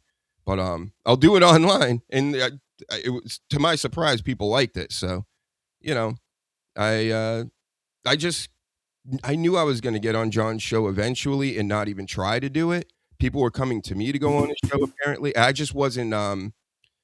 You know, again, I was scared. I'm like, who are these dabblers? It could have been a whole work where they just want my email and they want to like fish me or something. For months, I was turning it down to go on John's show, but then you and Jim Grindle basically were like, yeah, no, these people are real. You know, they're the same people that contacted Jim and everything when he went on there, and I went, okay. So I got back to him, and then I ended up on there. They've been trying to get me back on, you know, to prove that I'm not Ava and stuff, which is hilarious, guys. I mean, that's a fucking knee slapper. Yeah, if I ever heard one. Keep it up. It's only been a month of this. I mean, it will get funny someday. It doesn't bother me. I actually I get it. You're goofing on Ava. It's not really a goof on me, but then you come to me with it. It's just, you know, it's hack 101. You know, I've been there. And yeah, overall, John, the Duke, our Duke, cool. I'm good with everybody. I'm completely unbiased, and I think that's where my worth is. But again, I'm Brock Lesnar. I'm Roman Reigns. I'm a featured artist. I'm not just going on to anybody's shows willy-nilly. I like Jim. I like Luke, and I tend to. Oh, thanks. I gravitate towards people. I get it. You know what I mean? That are real people, and I'm not looking for clout or whatever, but it would be nice because I'm trying to grow my channel, Dr. Huge Show on YouTube. Go subscribe. Thank you. Nice. Yes. So Charles, this is the person who they say like that. Dr. Huge looks like. This is an individual who is transitioning. They hate you, Charles. Now, okay, let's do this. I'll get it even closer, and we'll do this like this. We'll go Ava. Huge. You guys look nothing alike. Ava. Huge. Ava. Look nothing alike. Huge. Nice. So you're saying that's not the same person? You're putting you're putting your opinion out there and letting people know with your superior powers of observation that is not the same person. I mean, I wouldn't say that I have superior observation, but because I mean, without my glasses, I'm basically blind. But no, it's just like this Ava character looks nothing like Dr. Huge, and Dr. Huge looks nothing like Ava. Okay, well, hold on a second. You know, I think you know, because sometimes one picture might not be exactly you know, I mean, sometimes pictures are a little like not, you can't tell. So again, here's Mr. or Miss Ava. Oh, there we go. Okay, Ava. Huge. Maybe that was the guitar. Ava. Oh my God. The same guitar. Wait a minute. Oh my God. He's admitting it right now. It's the same exact guitar right there. Oh my. Yo. Floyd guitar. That's not. It's Ava the Ghoul. See, Richard knows. It's Ava the Ghoul right there. This one, right? That one. That's it. Distant cousins. How distant? Paladin. Yep, I don't know. I'm related to this one, Banks, and also Hansy from Howard Stern. I don't see. I'm starting to get all freaked out now. You know. I don't know. I know. I don't know. Too similar. It's eerie. That's weird, man. Yeah, I disagree with everybody. They're like, "You're Ava, you're Ava, you're Ava," like 1,000 times over, and I go, "Yep, over and over." And I'm like, I don't know where we're going with this, guys. Like, what's the end game? Are we doing like the AI thing where we ask it to say a number over and over 1,000 times or something? I'm agreeing. Have you ever listened to any of Ava's music? I haven't. Have you ever listened to my music? My music fucking bangs and like. What? You have music? What? Look, I got things. Oh, yes, you do. I make weird electronic music that nobody listens to. Yeah. Do you have an It's online. We could play it. Maybe not the videos, so maybe we couldn't play it, I guess. So. Do you have could you like do a quick example, or could you sing something for us, or what? You know, I could. I maybe I could bring something up. But, you know, I don't use a lot of words or singing in my Oh, okay. You know, at some point tonight, I'll try to look over here like while you guys are in the middle of something. But yeah, I'm not saying they're all good. You know, I like them because it's mine, and I'm completely biased with that. But you know, I make some. They're not all bad. So go check it out sometimes. It's Dr. Hugenstein. It's a YouTube channel. And I tend to take fight scenes and just scenes of movies and things that I like and seem to fit with it. So I make, I make music videos for all my songs as well. I don't sell it. I'll eventually maybe make some CDs and tapes like in a cute way and like sell them and give them away and stuff like that. But there is no music business. I do it just because I like it. And I've been doing it for like 25 years. You know, it sounds to me like he keeps admitting because Ava makes this music and he's like, but I don't, I don't sing. And Ava sings, you know, he's trying to throw us off the trail a little bit, but I got Ava to sing on one of my tracks. Maybe we'll figure something like that out, and then we'll really confuse people like Marked for Death style with Steven Seagal. Remember when they were two the bad guy Jamaicans? And at the end of the movie, it ended up, they thought it was magic, but it was really just the twin. Remember that? Screwface? No? Oh, wait, hold on. I'm not sure what this means. Second. He's seconding that your music are bangers, I think. Yeah, some people like it actually, but it's a very one of my friends, he doesn't like it. And he in my real life, and he just goes, "It's drug music." That's how he looks at it and he goes, and this guy's in the metal and he likes all different kinds of stuff, but he's like a metalhead and he just looks at me. He's like, it's cool, but it's, you know, it's drug music. It's not something I'm rocking with. And then everybody else I know in my personal life, they're like, that's cool. Right. So, but some tracks are from like, again, 25 years ago. So it's not like I was great back then, but I'm pretty good right now. Thank you. Okay. Well, I mean, to sort of rebut that, what music isn't drug music? Yeah, true. I mean, right, Charles? Like, a lot of musicians are into drugs or they're drink. I mean, I really, isn't that a thing that they're known for? Charles, what's your thing? Don't answer that question. We know they're all on drugs. All the good people.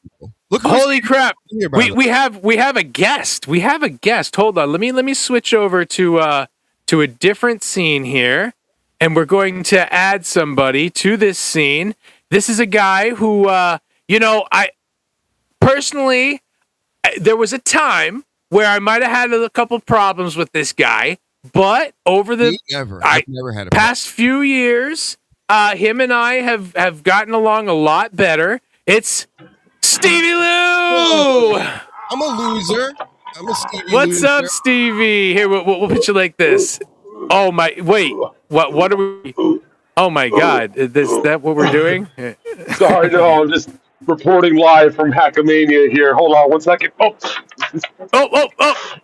What? You're at Hackamania? Oh yeah. Yeah, exactly. This is what we do here. That's what they do in Hackamania. I get it. You're hilarious, man. Hold on. Sorry, I gotta take a second from doing that and do one more thing. What? Okay, I'm back to it, right? That's what's going on. Hold on 1 second.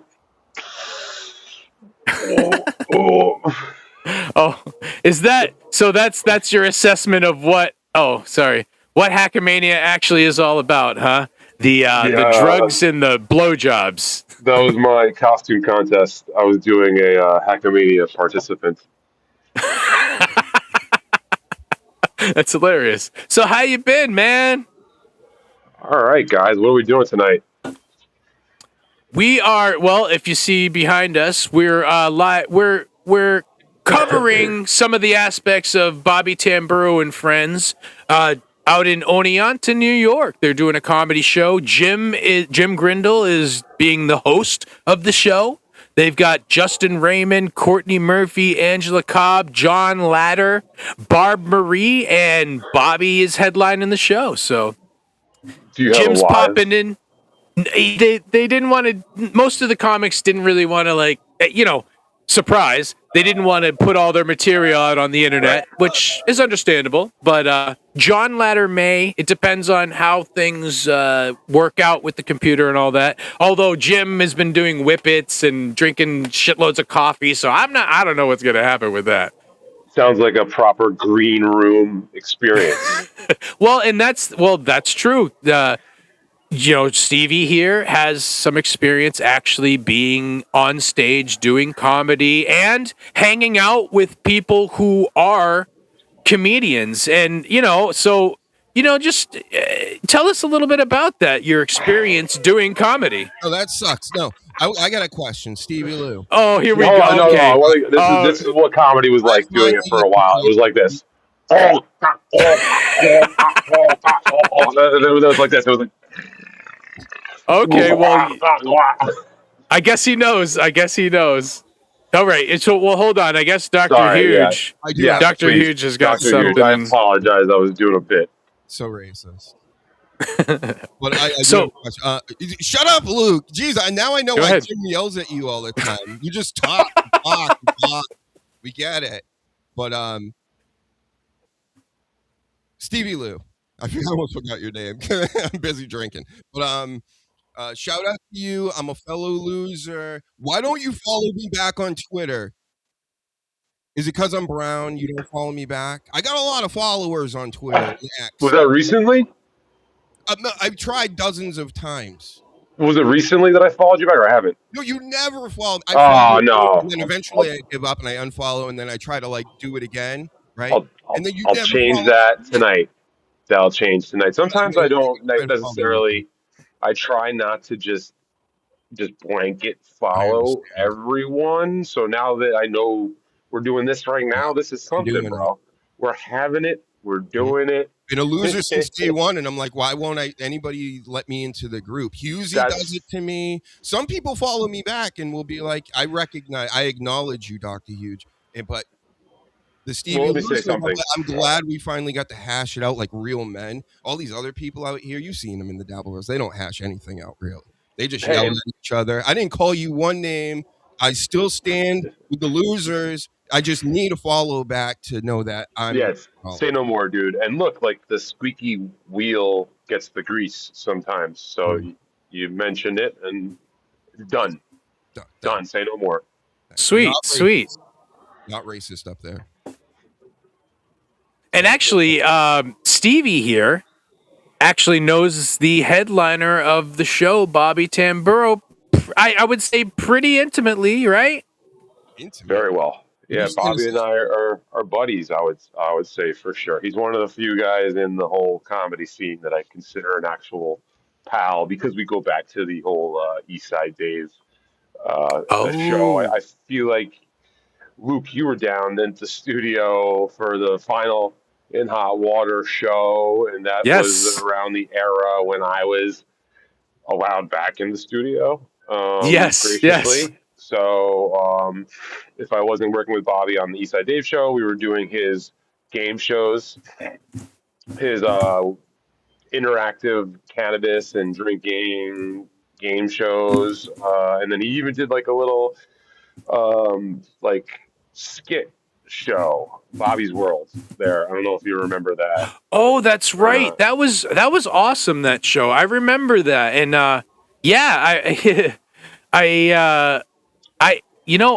that was one of the things that I hated about Compound kind of shutting down, because Bobby was doing like interesting stuff with that.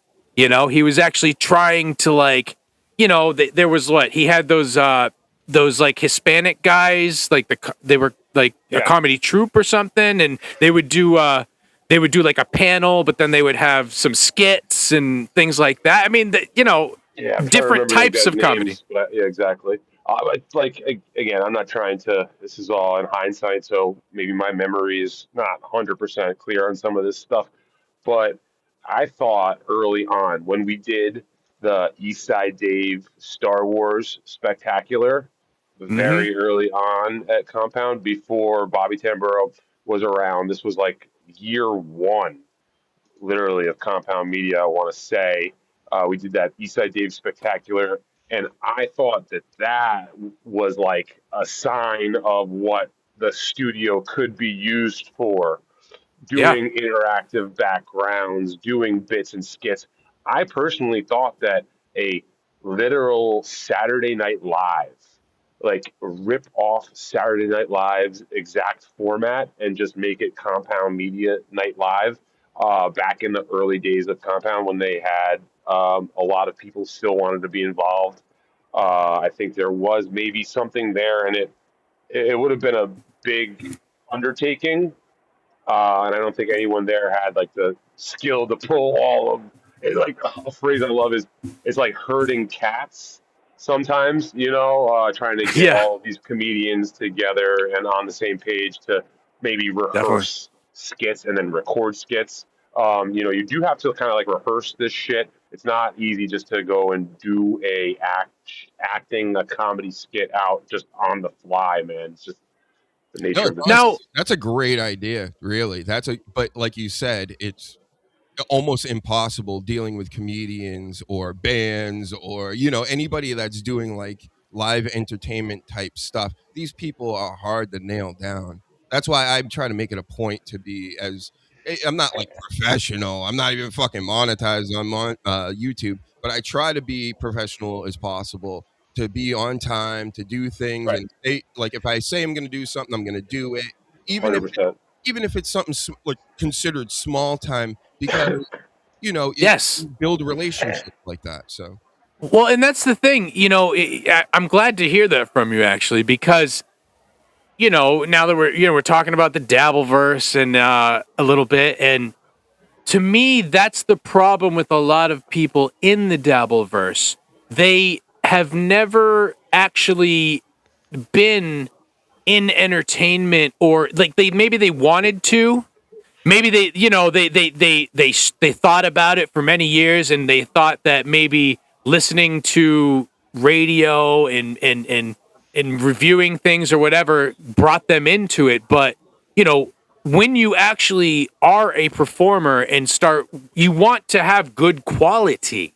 You want to at least lift yourself up, because you're like, hey man, one day I might actually be a peer with some of these people, right? So if you don't have that mindset, then you don't mind going around and completely trashing people, going around and trying to dox people because maybe they didn't give you the shine that you wanted, yeah, and and plus it, it boils down to what KB says all the time: the best ability is availability.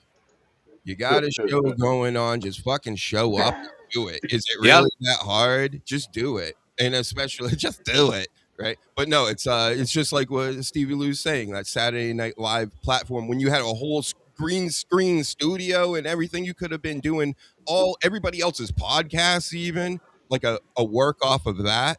yeah, It would have been Yeah, amazing. well, I mean, 2016 podcasts weren't really what they are today yet. Mhm. I feel they were getting there. Podcasts were around and happening, but they weren't as widespread just quite yet, So, I mean, if you even think about it, guys like Shane Gillis weren't mainstream yet. We have to travel back in time to 2016 and remember what the entire atmosphere and world was like back then, to really think of that idea coming to fruition.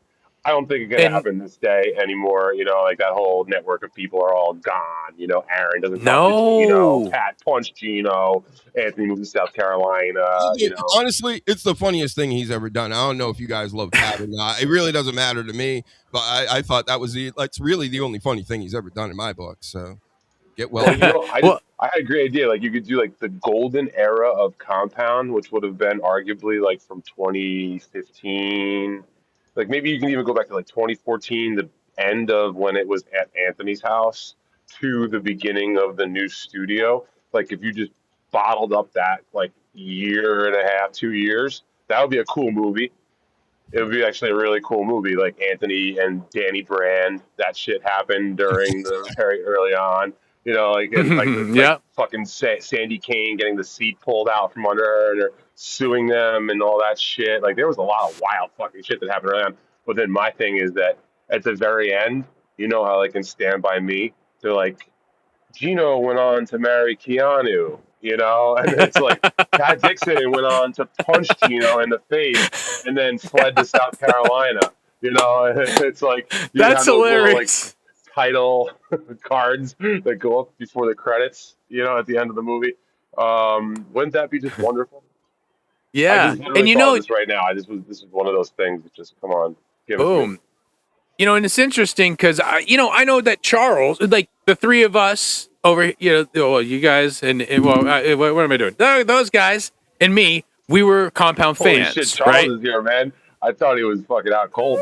I didn't even Ron, realize he's still here, man. What's up, buddy? I How you found. been, Oh, pal? sorry, Charles.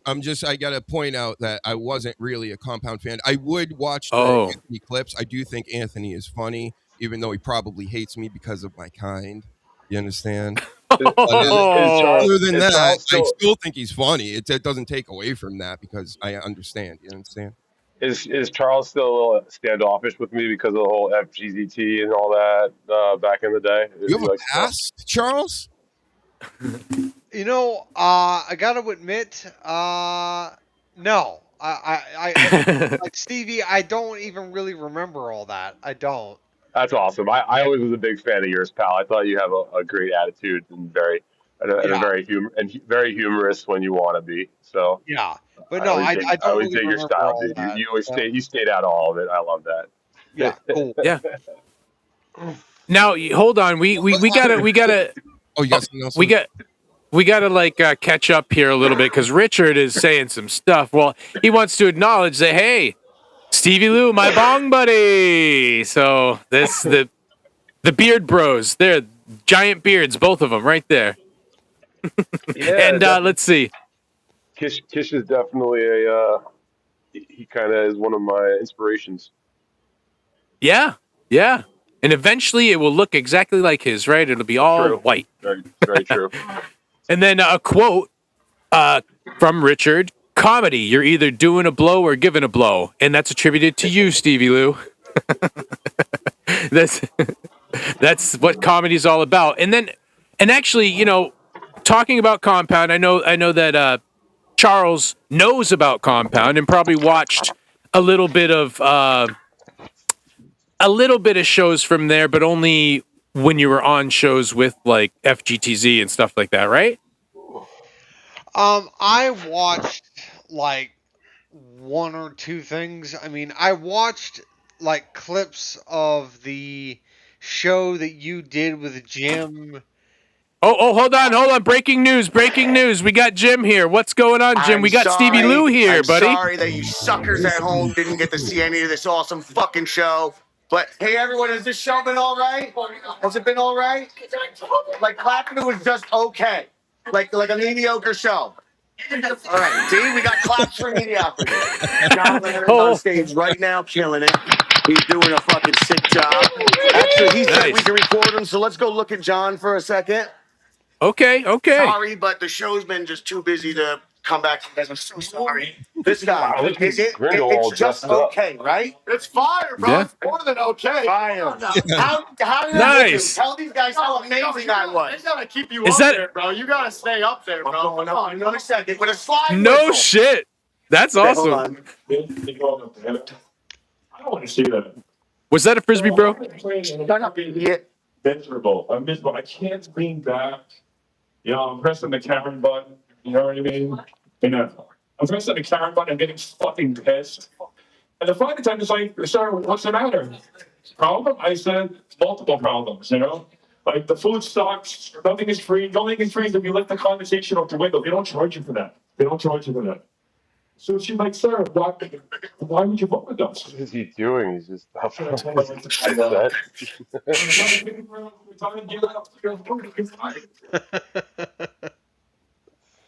Very distracting, Jim. What? Oh, getting in his face like that. Yeah, it's not very fair to the stand-up that's on stage. I don't know if that's usual.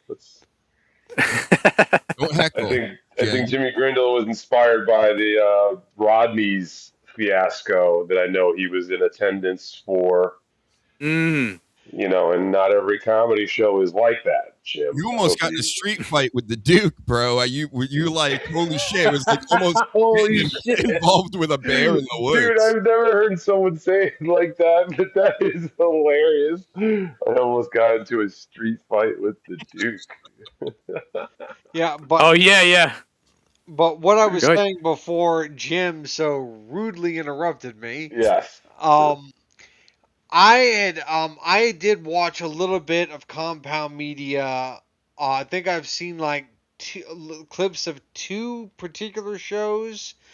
I watched a clip of one where you, Luke, and Jim were guests on Gino's show, and that was the last In Hot Water with.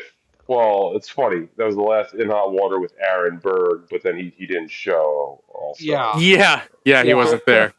But yeah, just like, and the only reason why that's memorable to me because like you guys had mentioned my name to Gino. And I remember like Gino kind of dismissed it, and I was like, it doesn't matter. He now knows who I am now. I mean, that was hilarious, but honestly, that was one of many hilarious moments that day. Yeah. Luke, I'm sure you were there, and you were also high out of your mind. I was. The person to blame was me. But besides all that, that's right. Someone sent me a clip. Like, I think it's Misery Loves Clips has a really good clip from that day because it starts off kind of a mess with Gino drunk, you guys high, and then Kevin Brennan shows up and goes fucking nuts. He goes just off, and he calls you, or first Bob Levy shows up and starts kind of saving the show. But then Brennan comes in and he's fucking enraged by you guys because you guys were just kind of out of it. You do that to our leader, Luke? No. We bumped him because we were actually booked for the show. We were booked as guests for that day, and no one knew that it was going to be Aaron's last day until 2.5 weeks before it happened. Yeah, right. So and then Gino was like, well, we're going to honor the fact that we made them the guests. So Kevin Brennan is sitting there talking, and Gino's like, all right, Kevin, get out of here. We got these guys. So we bumped Kevin from the last In Hot Water show, which is goddamn hilarious. But then, he stuck around, and then the clip goes on to Anthony's show, right? Yeah. Then, he starts going off on Gino, and then you guys catch some strays. I think. Yeah. That's when the two house painters from Jersey.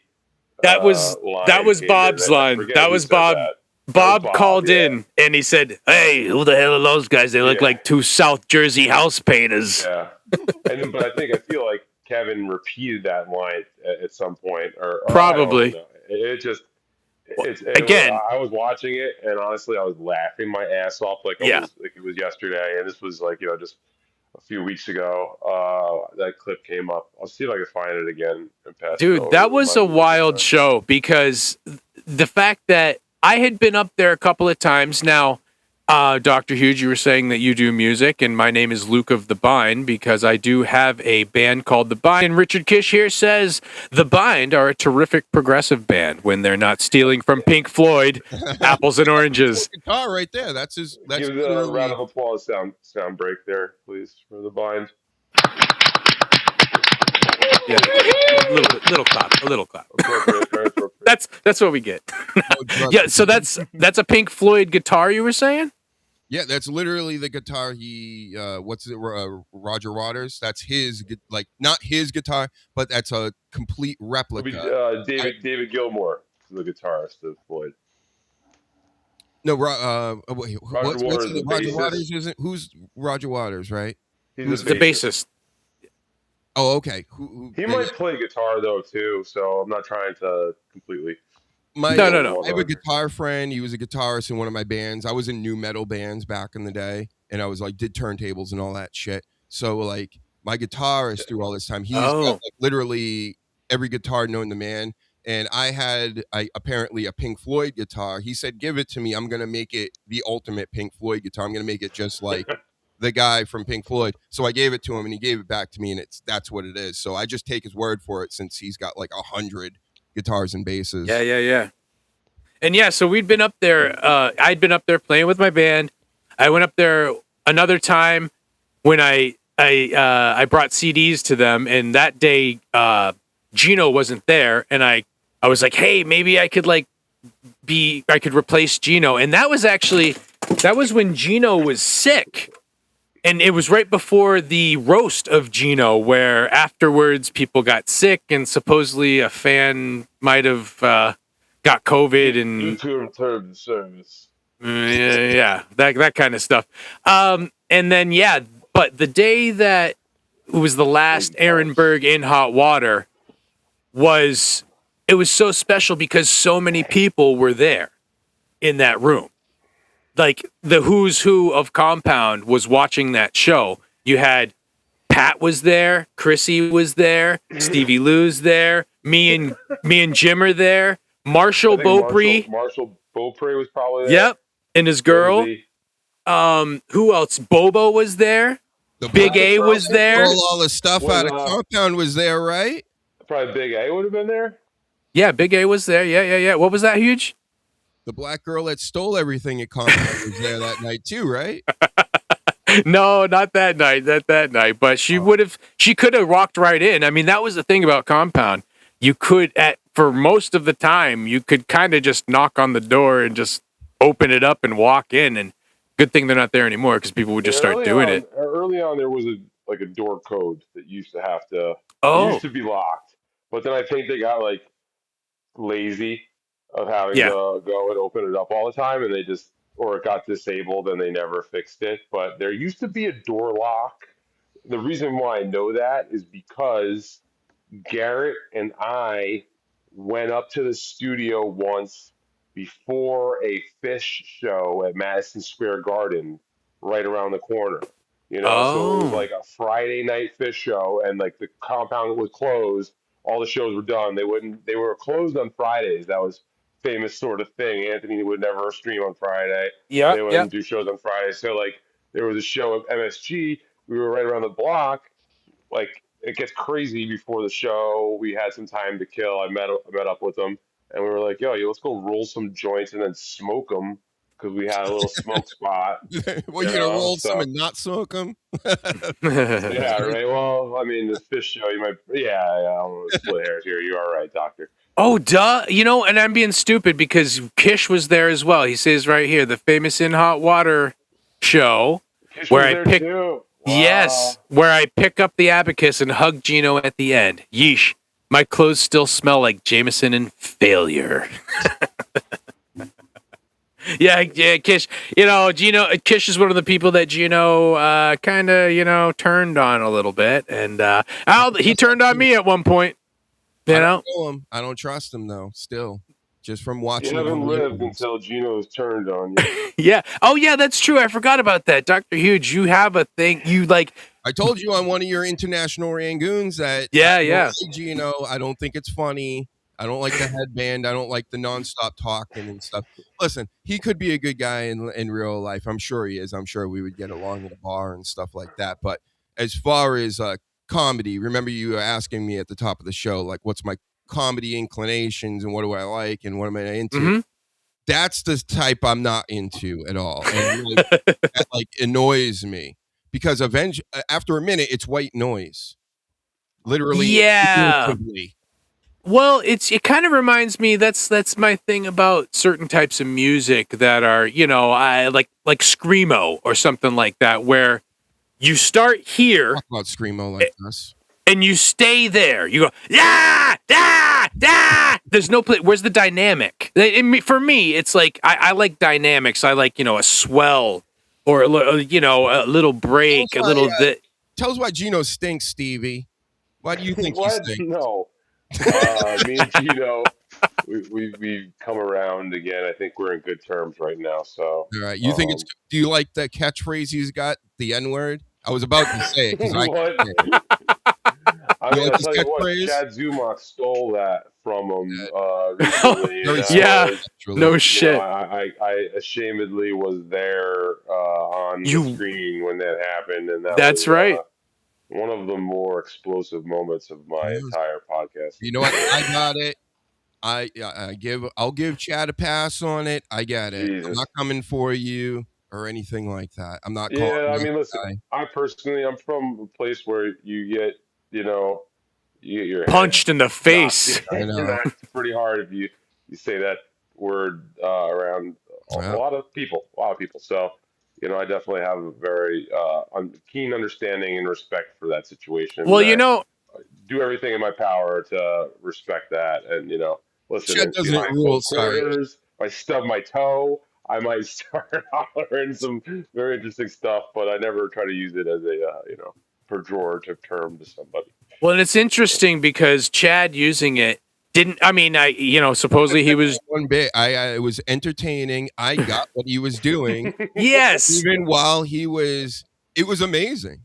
But the problem is it's broadcast to so many people, and there are so many people who have it out for Chad. Yeah, they weaponized it. You could say they legitimately weaponized it. And he should have, in his drunken stupor, he should have realized that him doing that is going to do what it did for Gino and get you certain stages you're not going to be on anymore because people are like, that wasn't for the normies, Luke. That wasn't for the idiots and the stupid people. That was for us that understand what's going on. Right? I thought it was hilarious too. More than being milk fucking toast or whatever on these podcasts and things. Because I'm not here to bore people. I'm here to do something. Otherwise, what I could be whacking off right now. Yeah, no. Dr. Huge, with all due respect, I hear you and you're not wrong about that. But I will say this. If you watch closely and you really pay attention, maybe too closely, I'll admit, he said today, I'm 27 days sober right now. I've been going on a little run. Well, if you count back, the little tirade that he had was 27 days ago. Yes. So yes. Right now he's on this little sober streak. So as much of this was performative and little baby want to get his cookie and shout, he also has personal internal demons. I truly believe at this point that he struggles with more than others, and sometimes I think he can be clearly his own worst enemy, and do I think Chad is like a racist guy? No. No. He's got Godfrey. Enemy. Come on. Because he knows Godfrey. You think yeah. You say you know Godfrey, and that's the proof. Wait, Luke, is that why you keep Dr. Hughes around? Is that what's going on? Of course. Like, well, I don't know anymore. No. I get it. I'm not Robin Quivers, motherfucker. We're talking about Chad, and there's a person in the chat who sent a few chats that is a friend of Chad's, but it seems like they're not really too fond of Stevie. How does Stevie Boo look like a 65-year-old? This is Crumbum. Hey, Crumbum. Yeah. No, I'm an old man. I've lived a crazy life. I tell you, it just ages you. And And again, he hits a little harder, in the next one. It's Stevie the comedy guru. Shut up, stupid. Yeah. And then actually this one, Crumb Bum, Gino was never on O&A. That is not true. Gino was part of the car crash comedy. Jimmy brought him in one time. And one time. And he didn't come in as a full-fledged guest, but he was there for them to be like, look at this mess, which is he was on Ron and Fez also. He famously crashed out. Yeah, actually recently, yes, that, and that's one of the things where I think when I was kind of, me and Gino, I guess, are on okay terms now. I don't hate him. I don't think he hates me. I was just pissed off that he thought that I was being disingenuous with him. I was on his show and literally he says, I had Lucas on the show. This is after Aaron Berg wasn't on the show again. He almost probably 10 months after the last In Hot Water with Aaron Berg, he's like, hey, you want to come on again? And I'm like, oh, okay. And I go, but I couldn't, with my life and stuff, I just couldn't get to New York that day. So I did it from my house. But I had been doing, podcasts. So I was like, yeah, I'll just explain, get to it. Well, and he asked me about the band, and I said, and seriously, at the time, the band wasn't doing much. I was just like, not much, but I'm doing these shows. And he was like, oh, he's being so disingenuous with me. He's like, oh, no, don't talk about my man. Talk about my, my podcast where he's being a wrestler and he's saying shit about me. And that's what Gino hated about Grindle and I, is that we started to notice that In Hot Water had changed so much that we were like, I'm not sure if I'm a big fan anymore. He's talking about sports all the time. He's like that stuff that wasn't part of the curriculum or whatever, or part of what they did there. And it was like, and once we had done that, it was over. Fucking, he hated us. And then he supported some people. And actually, at the time, Stevie was part of the group that he championed over us. And anyway, it was all messy and stupid. Jesus, man, I gotta ask Stevie one thing about the Compound Media, because I wasn't like a member or a watcher or anything. I would watch clips and I would keep up. Like the more I would watch MLC and the Dabbleverse stuff, I started going back and trying to find things. And I saw you. There was an Irish guy that had a podcast on there, and you flipped his whole fucking desk. And I thought that was amazing. I was like, this is what I'm here for. So when I saw that, I just want to know a rundown. I only saw a clip. That's so funny. Call him Irish guy. Right? Or is he Scottish? Scottish or Irish? He's one of the two. Yeah, his name is McDonald. So that would very Irish or Scottish. You're not wrong. I was trying to find that video. Where did I did you flip his table? Yeah, so there's a lot. That whole story.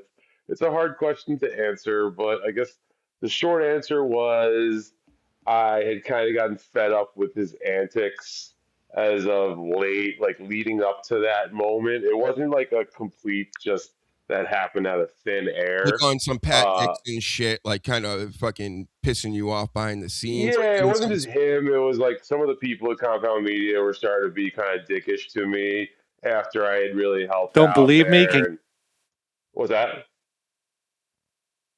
Hey, man. Certainly did not screw Stevie Lou, nor did Eastside Dave McDonald screw Stevie Lou. I truly believe that. Stevie Lou. Is this showing? I didn't even know. Stevie Lou. Hold on. I don't see it. We don't see it, yeah. We hear it. All right. Oh, you hear it. Oh, okay. Yeah. I'm trying to find the moment, because get to another scene connected to let's it. see. Yeah, here we go. Hold on. We don't have to watch it. We don't have to watch it. But no, I'm not that I'm embarrassed of it. If you did want to play. No, this is legendary shit. Okay, this is one of the things that it gives a little context in letting you know why Stevie Lou's even on the show, right? And for people that don't watch, the normies and the casuals, right, as we call them in every business. Yeah, I mean, I had been producing for that show for a full year, and I was unpaid producer. I was doing a bunch of stuff on the side to help out that I was told I was going to be reimbursed for, and I never was. So I was putting a lot of time into it. I didn't feel like I was being compensated at all, and then they started to kind of disrespect me Yeah. a couple of ways. So I was like on my wits' end, and then that night in the studio, I was like just at my wits' end, and I may have had like a beer or two also, so I was kind of lit up, and I kind of just snapped. And then if you watch the clip and listen closely, he kind of threatens me in a weird way. Well, Yeah, well, I guess we can just okay. get to it. You Are we know, ready? Are we ready? Here we go. when he threatened me, that was the part that I just Like old times. Applause. Look, I'm gonna make it very simple for you guys. If you ever see me applaud, fucking applaud your goddamn hands off. No, I'm talking to Jim. The last time you were here, sitting on the couch, you came up. I forget even the why, and it's not really important. No, but you did have one of your patented Stevie Lou. Right, we moved on from that. We moved on. Here we go. Do is I'm no fucking tough guy, but I'll have tough guy people fucking beat you to a pulp. That's what I will do. That's what set me off. Stevie, stop! I did say it was no tough guy. Stevie, relax, bro. Look at Big A. Look at Big A. Grab me. Holding it back. Look how Roy looks. What's Roy wearing? Jesus Christ. And then I go again. I go again here. I take a second dive over here. I was ready to go again. Stevie, relax. My face is already fucked up too. He's got a tumor removed or something. I had cancer on my face. You had your battles. But it worked perfectly fine. Look at Garrett fixing the desk right away. He's trying to fix it. Stevie, you're threatening me physically. That's one of the greatest moments in the history of Cup. Look how big I think that's that might be the number one moment in the history of Cup. Damn. Yeah. I mean, I heard that. Listen, if I'm boozed up and I'm putting in work somewhere and they're not appreciating it, and then I hear he's gonna get somebody else to beat me up. How about I beat you up right now and flip your desk live, and then you run over to another desk? Yeah, no, honestly, like, so I walked out too. That was part of it. I had walked out, and I was literally 3 steps from walking out the door and not hearing him say that. And it's like one of those just, I guess, fate moments that I heard him say that and just immediately, like 180, turned around on a dime and just barged through the door. And like there was this glass door that would swing open, so I had to like get through that thing so you could see all of their faces were like, or especially Dave's face was like, holy fuck, because I came barging through the door and just came at him like a fucking maniac. How tall are you, Stevie? I was red. Yeah, and I'm a pretty big guy. 6'7"? 6'6". Oh, damn it! Yeah, you must be good at ball, 6'7". right? Yeah, that's I've been around a lot of guys like you in Boston and you mean playing basketball. Yep. I can't. Yeah, I was a basketball. I loved playing basketball. So, were you a baseball guy too? Yeah, I had a bit of a noodle arm. My arm was just never great. So I was a baseball guy and shit, but I was much better at basketball. I ended up umpiring for a really long time. That's probably a bizarre thing that most people don't know about me. I umpired. Breaking news! Here we go. We're getting to know Stevie a little bit more. Breaking news. And then okay, I'm a bit of an oaf. I'm like 6'6", 210 pounds. Crumb Bum which one's the CD's nuts? So I'm not sure what the reference is on that one. Can someone interpret that super chat for me? Now wait a minute. There's Richard Kish had put something earlier. And we were talking about Bobby Tamburro and mentioned Pat Dixon, and he's saying here that Compound fact, while Pat Dixon was still doing Crime Report at Compound, he was tutoring Bobby with his stand-up and his jokes. Pat also worked with Mike Figs. They would both tell you that. Oh, so yeah. Yeah. Yeah. Yeah. Stevie doesn't like that Pat Dixon helping Yeah, Bobby. I don't know. Uh, Maybe. I don't want to call Mr. Kish, who's a very well-respected person in my eyes, misinformed or anything like that. So Check he me out, might Tish. he might know more than I do. But what is a mm. comedy? What did he say? He mentored him or something like He was he was helping that? him with his jokes. He was being a mentor for him, which I mean, Pat was in the scene and he at the time a little more than Bobby, Yeah, I Bobby mean, listen, man, I don't find Pat Dixon tutoring. He to says be the most, yeah, tutoring. or even like he was kind of standoffish in general, man. I hate to say it, not trying to scumbag him, Oh, really? Like he just but kind of wasn't really mixing with people like that? he kind of liked to beat to his own drum and was like a little antisocial, I felt, in a certain way, and he also, from my experience, kind of had like that pecking order to things where he Oh, I felt see. Yeah, yeah. I'm a full time Oh, this many like years of comedy he's like right guy. under Anthony. Oh, in Compound and and in comedy. You're saying okay, Yeah, all right, yeah. all Let's right. take Compound out of it. I think Pat was always a very and again, I don't want to try to make it sound like I'm trying to go after Pat right now. He was kind of more like a gatekeepy kind of guy. But listen, Oh, maybe if him and Bobby had a thing going on because Bobby was always at Compound as a Bobby. intern and then producer, and Pat was always, I mean, not always, but he was often at the studio, whether it was his night or day for his show or not. He would be at the Compound studio hanging out every once in a while. I mean, so would Barry Ribs. So would yeah. I would pop through all the time. It was Now a bit of a and I wanted to get back to this for a second because you'd mentioned Shane Gillis, and yeah, so Charles, Shane Gillis. Yes, I do. So he was doing a show on Compound for quite some time, right? Really? Yeah. yeah, He yeah, was. yeah.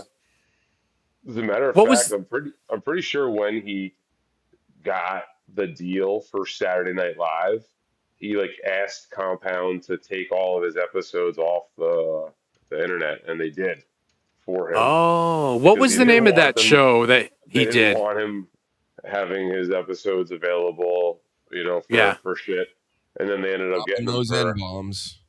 for something else anyway. I don't know if he did N bomb. Yeah, probably a bunch of F bombs. Yeah, yeah. I mean, But I think at that point it was just like, hey, I'm about to go on to Saturday Night Live. Can you just unassociate me completely with Compound? Just take me out of the Honestly, archives. is that not like obvious? Like that's the obvious thing to do, right? If you're going for Yeah, you're because into the beast system. he had stopped doing a show at Compound before the SNL thing, so it wasn't like, oh, I was doing an SNL Compound thing and I stopped it specifically because I'm getting SNL. It was like a year later he got SNL, and then I think he reached out to Compound and they were like, yeah, sure, man, like it's just on our archive. No one was really accessing Compound Media for old Shane Gillis, Except his enemies. but that, but that's also true. There probably were some questionable stuff that was said at one point or another, and and F and A's and Again, I get it, guys. Yeah, we don't have to beat around the bush with any of this. The audience should get it, and even if you say it, they probably won't get it if they don't. Gives a fuck. Like idiocracy, right, Luke? We're just going. That's right. Right into it. Everybody's That's right. An idiot these days. Well, it's so weird. No, go ahead, Steve. No, you're going on the same. Go ahead. Kill it, Luke. No, well, no. It's funny when I'm watching something nowadays like Fish Tank, and they do the TTS, and it's all Fs, it's all Ns. You're an N, you're an N, you're an N. And even people on the show are just screaming it at each other all the time. It's like I'm like, am I just old now? Is this just like now? It's okay. Everything's just okay to say. But you understand what my take on it is. I don't care who says it. It's just the obnoxiousness for me, because I see myself as a human being, right? I'm all people. It really doesn't matter to me. And hold on. Let's put the pin on this. Here? We got someone here. Hey, Jimmy boy, how you doing? No, nothing breaking. You can go to small screen. We're fine. Oh, okay. Well, we'll just kind of we'll put I'm you over sorry. here. Listen, guys, the show is going so lovely. Who's up there with the head? That's Stevie Lou. Stevie Lou. All right. Well, then who more perfect? I guess I'm not going to smoke this bowl now. Motherfuckers. Who more perfect to walk in on? Now, Luke, this time, please don't talk because I'm taking you inside and we're going to look a little bit at the donkey of comedy himself. Now, listen. Everybody. The crowd has thinned out a little bit. We've been here a long time. It was a killer show thus far. There's still a good amount, but all right, shut up. Don't speak. You hear me? You prick. Stevie, hi, how are you? What's up, Jim? What's up? All right, here we go. You can go full screen for this. Sorry, I'm going to stand to back up everything I just said. That stands this. 4 out of 5 guys, or 80% of men, who attempt or commit suicide are therapy. 4 out of 5 guys. So that means one of two things, right? Either I'm onto something and therapy's not all it's cracked up to be, or all these new trans people are really fucking our stats, fellas. It's dark what we got there. It's cool. I still believe in God despite that joke. Glad that's the joke excited to stream again. When I kill myself, you'll know the 16th fucking reason. And I brought his friend. A good personal friend of his, Stevie Lou, from the internet. What's happening right now? To watch that. Stevie, you're about to see an Armand Dwyer moment. All right, so I'm going to stick around for one more then. Please don't. Okay, I'm going to smoke bowl. It's good to be here, like I said. What do you do for a living? There you go. You had your comedy. That was hard, man. It is. Oh man. So Stevie, how do you feel? Did we do a good job? We did a whole live stream for a comedy show, and we only showed like 4 minutes of it. Yeah, I thought it was great, man. This is a very cool little interactive thing you got going on here. I love it. Clip that. I think we got Barb Marie, Barb versus the world over there. We got Steve Lou on the line. Say hi to Stevie Lou. Okay, let's do the angle better. Angle better. Steve, Hello. to see you after our last pod about the, when Guatemala won, right? Or That was great. someone Yeah, won. you did a great job. Thank you. Yeah. This guy was trying to play the kazoo earlier. I did a good kazoo song. I did a very good kazoo song. I played the kazoo for this. I can fly and have magical power. It was a good song. I'm not listening. Sir, did you hear my... I'm sorry, I interrupted you. Well, you didn't hear it because you weren't there. But did you hear my kazoo music up there, sir? Did you hear my wonderful kazoo music up? Do you mind if I show you in a live stream? Oh, no. All right. He's been here for the whole show. How's it been? Beautiful, the whole show. Loved it. And how was my kazoo playing especially? The best. Like the best part of the whole show, right? Part of the whole show. Did a whole song on kazoo. Kazoo. Nice. I loved it. I even learned how to play it right there on the stage. All right. Wow. All right. So we're gonna go back and look at Bob. You want to look at Bobby one more time, guys? Sure. Let's see how it's going. But shut up. Remember, shut up. I'm only gonna pass through though this time. We'll do it like secret. We'll pretend that I'm not actually doing this. Okay? Pretend. Shh. It's the United States Concealed Carry Association. Let me pump those brakes. I'll write a letter too, because if you have a club whose whole thing is not telling people what you have a job, I don't think bumper stickers is your solution. It's Angela Cobb, everybody. Famous kid. It's wise guys, everybody. She's cool shooter. Guy playing pool. Where's Barb? Playing pool. We're on the internet together. We're on the internet together now. Hi, internet. Hi. All right. How you liking the show so far? Good. It's good. Good? Yeah. It's just good enough, right? Better than good enough. Oh wait, let's do that thing that the children's do. Turkey. Oh, he turkeyed me. He turkeyed me. I've never seen that before. I feel like I'm supposed to stick my finger in the turkey hole. That's how that goes. I'm supposed to stick my finger in the turkey hole. He said no, guys. Did he grab your nose? That's pretty much it. I don't know if you guys know You today stole or his nose. You eat it. start last night. We think you guys are going to nail there. We're looking up the stars. We're listening. It's like something out there. I'm not going to touch it. I'm like, running black bag. You're really waiting about it because that's one thing, right? You hear this, dude? Well, so that moment I made a deal with God. Look, now, bring in big stuff. Oh, right. Also, actors. Can you hear this? Phone call. I think we did a good secret. I don't think anyone knew we were doing that. I think we did a good job, guys. Nice. Good one there, Grin. Grand, thank you. Did you guys enjoy the show well enough? All right. I'm not going to show them. I didn't get their consent, but they said it was really good and Jim Grindle was the best part. They said Oh, that. Right? The host well. was real good, right? The best. They just said it. They loved it. I said, Stevie, Dr. Huge, Charles. I said, he's done. It's over. It's over. Nice. It's All over. right. Woo. Yay. All right. Well, ladies and gentlemen, that was our comedy show. Thank you all for sticking around after the LGBTQ bingo. Even though that's a little redundant. I mean, bingo's already kind of gay.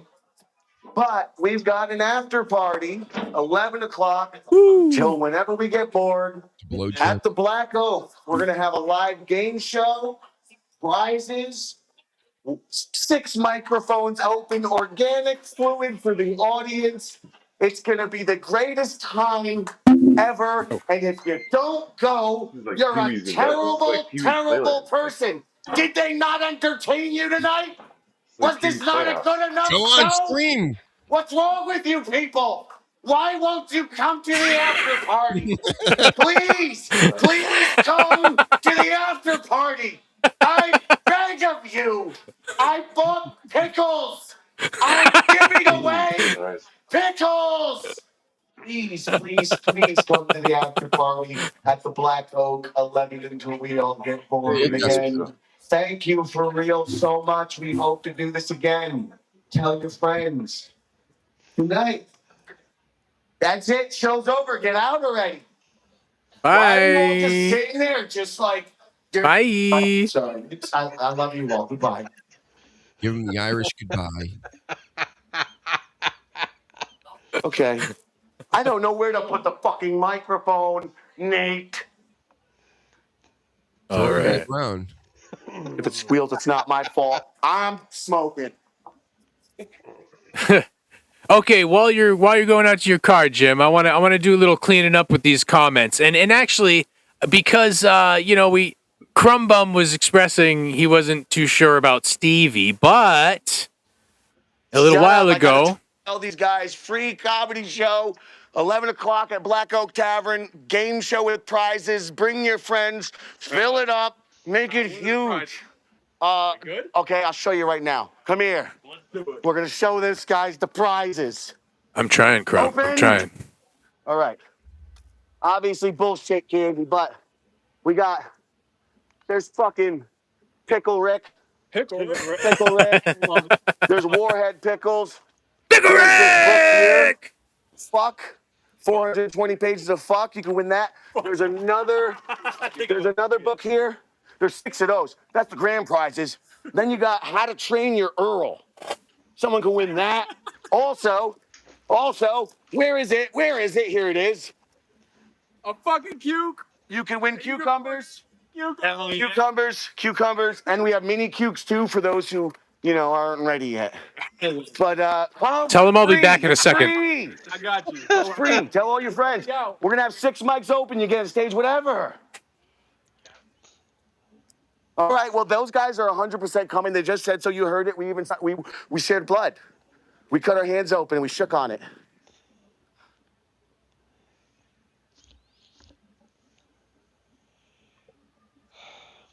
Good job, Jim. Yeah, good job, Jim. Well done, Jim. You killed it. And we lost. Oh no, there he is. Are you still there? I'm back. How we doing, guys? You're Sorry I doing had it. You're to killing yell. it, bro. Guys, I'm sorry I yelled. Steve, Why Charles, are you Doctor. apologizing to us, man? It's just you being you, bro. I get it. Well, I'm just so sorry I had to yell. I didn't mean it. I didn't mean If to anything, you lose should be probably my. apologizing to the people that you yelled at. You didn't yell at us. Well, they liked it. They were cool. They were They're into coming that to the shit? party. I guess you missed that part. We couldn't see that part. Were they like smiling? Oh, they loved it. They had so much. They said they're definitely coming. I showed them. Oh my God, you missed it. I showed them the cucumbers, the pickle Rick, the Warhead pickles. I showed them all the prizes. I took them to the car. I opened the trunk up. I showed them everything. Damn it. All right, so I just want to put this up here. Crumb Bum likes Stevie now because he likes fish. She's like, you like fish? I think I like him now. He's gone and seen them 140 shows, I guess. And, you know, a little bit later, he actually did want to say Stevie is a good fella. I do like Stevie, honestly. These are real comments. They were there. I'm bringing them up. Here we go. See, I do like Stevie. Jesus. So, also, Thank you. hold on. Crumbum, that's a really great comment. And what I have to say about that is I got to go prep for the next show. See you guys in a little bit. Love yas. Later. Jim is such a professional when you think about it. He's been doing it for so long, like way longer than I have. So, you know, I'm just. He's been doing it since the fucking 1800s. Oh my God. I didn't know it was that long, but now that you say that, it is true. It's like old as CM Punk out here these days. But see, this is what, you know, eventually I was scrolling down and I did see this where Crumbum's like, hey, Luke, tell Stevie I actually do like him. I enjoy his Dabbleverse presence. And he's a fish guy. That goes a long way with me. Oh, I'm a fish guy too, man. So anyway, well, you already like me. In the chat, Stevie Lou, I don't know if you've noticed in the pores, I'm one of the top pores, not laundry. He says he's one of the top pores. He ain't. You know, he shoots like 1,000 shots like Kobe Bryant, and they're like, oh wow, that makes me the GOAT. It doesn't. Shooting very few shots, but hitting all your shots like Dr. Huge does. Hey, it's really it's the pores that make the world go around. I feel bad when the spammers take your, Not a take your spammer, fucking not a life away. shithead, not a mark. It's been a while since that's happened, I feel, so that's always nice to see. But I've always been on your side when people are throwing the tomatoes at you. I don't do that. I don't throw tomatoes at Stevie Lou. I think you should be on MLC more. How about that, everybody? Come throw tomatoes at me. I don't give a shit. I need to eat Yeah, I'll tell you, man. I don't know how I can handle that whole tomato thing. That was a very hard part of my life, having to.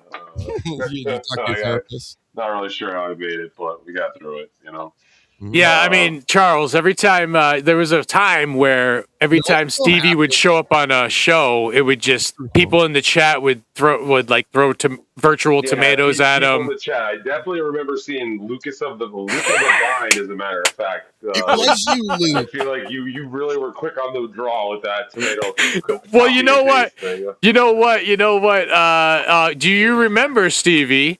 When I was the fakest, I was the realest Stevie Lou for a while.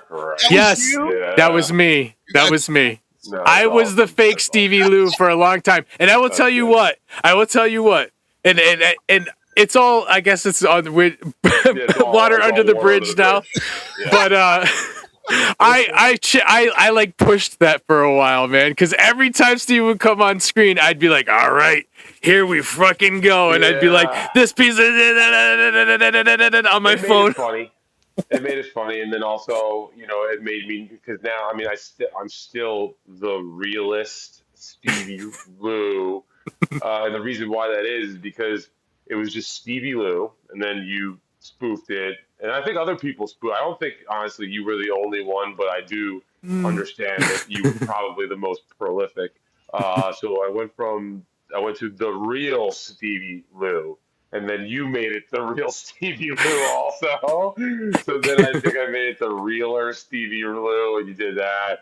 And then I got to the realist Stevie Lou, and then I think we kind of maybe came, you even realized that, all right, this is at the that point where else do we go from here? And at that point, I put fakest. I'm the fakest. I was the fakest Stevie Lou, and I wore it for a while and just as annoying rode and that. tormenting as you guys were, it was also kind of I could see the hilarity in it. It's not Yeah. fun when I'll it's tell you, happening I to stuck you, but through. I was a loser through all of it. Still am to this day. You know. Well, and I'll tell you what, Stevie. Amazing. I Thank you very much. I paid You're a tomato. I paid some prices for this at how deep I got into shit. You know what I mean? It might not have been Me too, yeah, bro. You know, I feel so bad for some of the shit that I've done. I never did Yeah. anything really negatively crazy, but I just got really like nasty with people for Well, those yeah, good reasons. I just even just recently, and I, Stevie and I text back and forth, and we talk, and I have just in the past month, really, and it's not just quitting weed. I had to go find a job, and I actually, it's kind of funny. I hurt my foot for a couple of days. Smoke weed every day. I hurt my foot and I couldn't get up and I couldn't go smoke weed outside and I just decided to quit. And actually since then, things have really turned around for me in a lot of freaking ways. In my regular life, in streaming life, in my band. Like it's kind of weird. And I started to realize that there was a point where I was so negative and so ready to just like throw down with words at any moment with anybody. I can understand how like You would never I turn. do that with me. No. Yeah, well, you got you were at the tail end of all that. I mean, and I haven't been that way for a while. But even when I go in a chat right now, I'm realizing like, it's like you can't just keep throwing these haymakers all the fucking time. You got to kind of pull back. And even sometimes, there are good things people do. There are people who I might not have considered nice people who do some nice things. And I kind of look at it like my kids, where it's like, you have to balance the idea of being a disciplinarian and being encouraging to them, but also other people, because people are people. And I know I don't like it when, it's just someone wants to curb stomp me constantly. It's not a good feeling at all. At all. You don't want to be Papa Booey? No. And actually, I had asked a question earlier, and Kish has got it. Old man with a good memory got it. I was at Compound for A Fair One with Tommy Pope and Shane Gillis. That was the name of the show, A Fair One. That's correct. And yeah, Gillis was hilarious in that, man, because again, it was an open forum. He wasn't too worried about who was. It's behind a paywall. He gets to do and say kind of whatever he wants, and really, he probably developed a lot there just because of that. And so a little bit of compound being part of like the bigger entertainment world in a way. Let's see. Oh, Shane went on to do his little Tires show, which is kind of sketch comedy to a certain degree. It's a good show. It's a really good show. He's killing it in the Bud Light commercials. Yeah. That's where he's killing it, right? He's the those here's gotta your pay, too. generic white guy from middle America, folks, with the fucking mid to knee high socks, like, midway with the New Balances, drinking Bud Lights, and they grab that off of the Ava version of Bud Light that they were pushing, which was Yeah, you remember that? That was a big problem for Bud Light. They took major tanking in sales because they had. When Keanu was their spokesperson. Oh, you know what? I never thought of that. No, it was Jim that made that joke first, and then they actually ran with it because every time when that was happening, Dylan McBaney. Jim Grindle originals.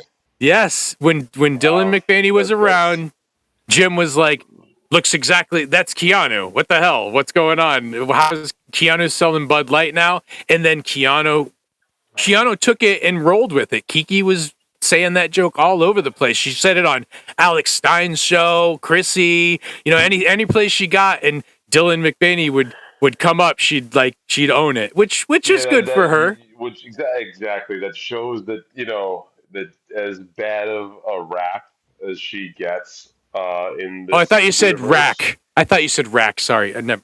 Yeah, I mean, she doesn't have the greatest rack either. I think even she'll admit that.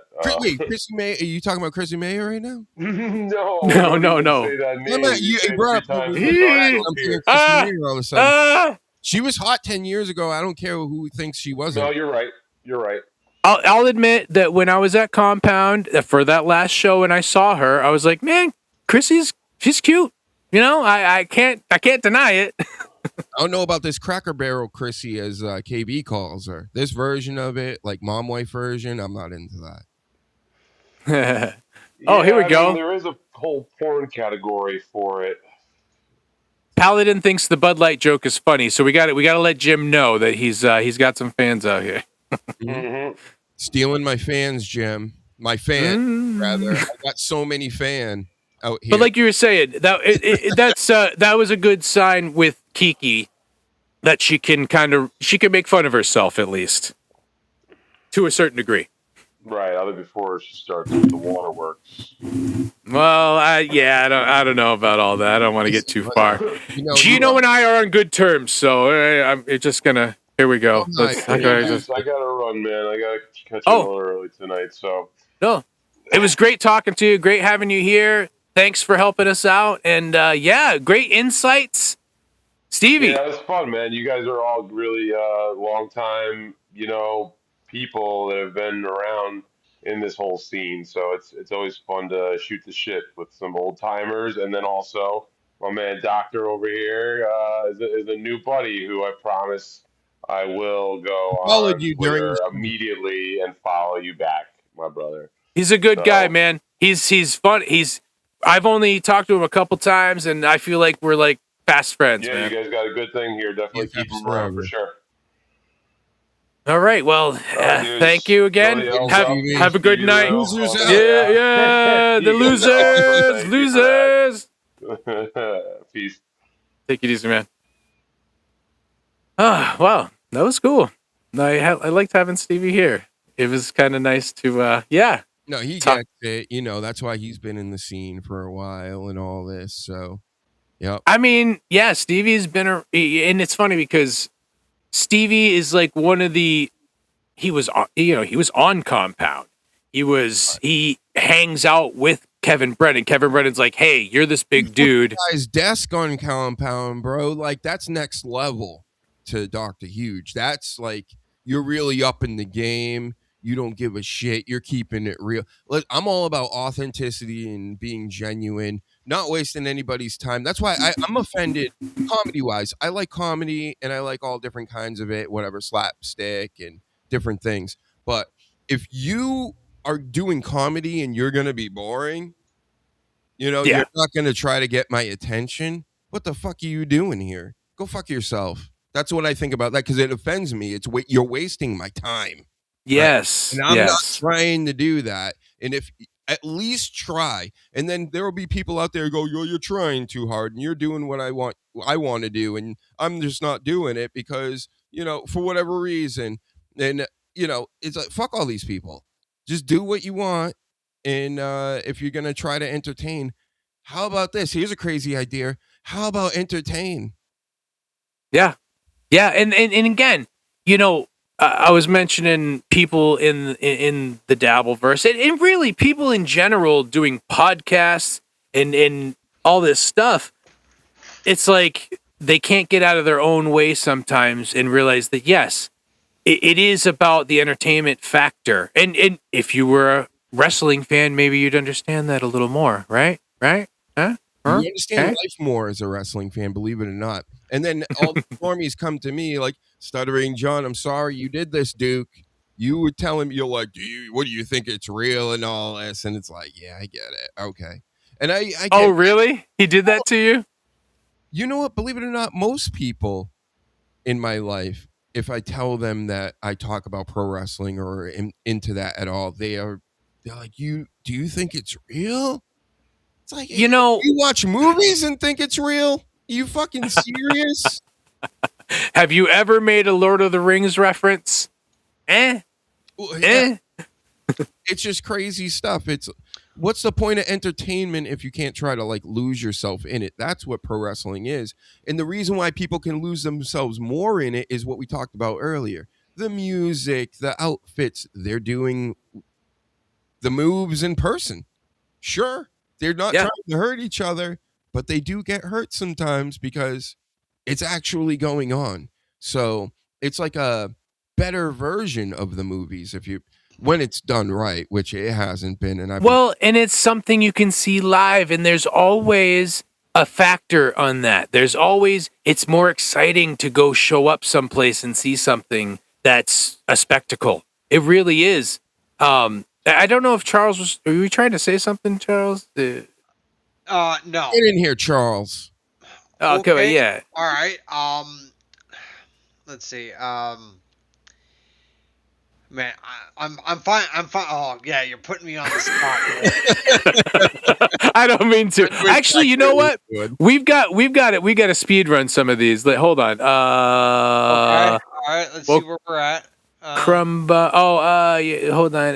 This is. Oh well. Here we go. Thank you. Paladin. This is awesome. Lol. Let's see what else. We did go through some of those. Oh yeah. Well, there's Crumbum. I've been talking to Crumbum a little bit, and we actually have some things in common.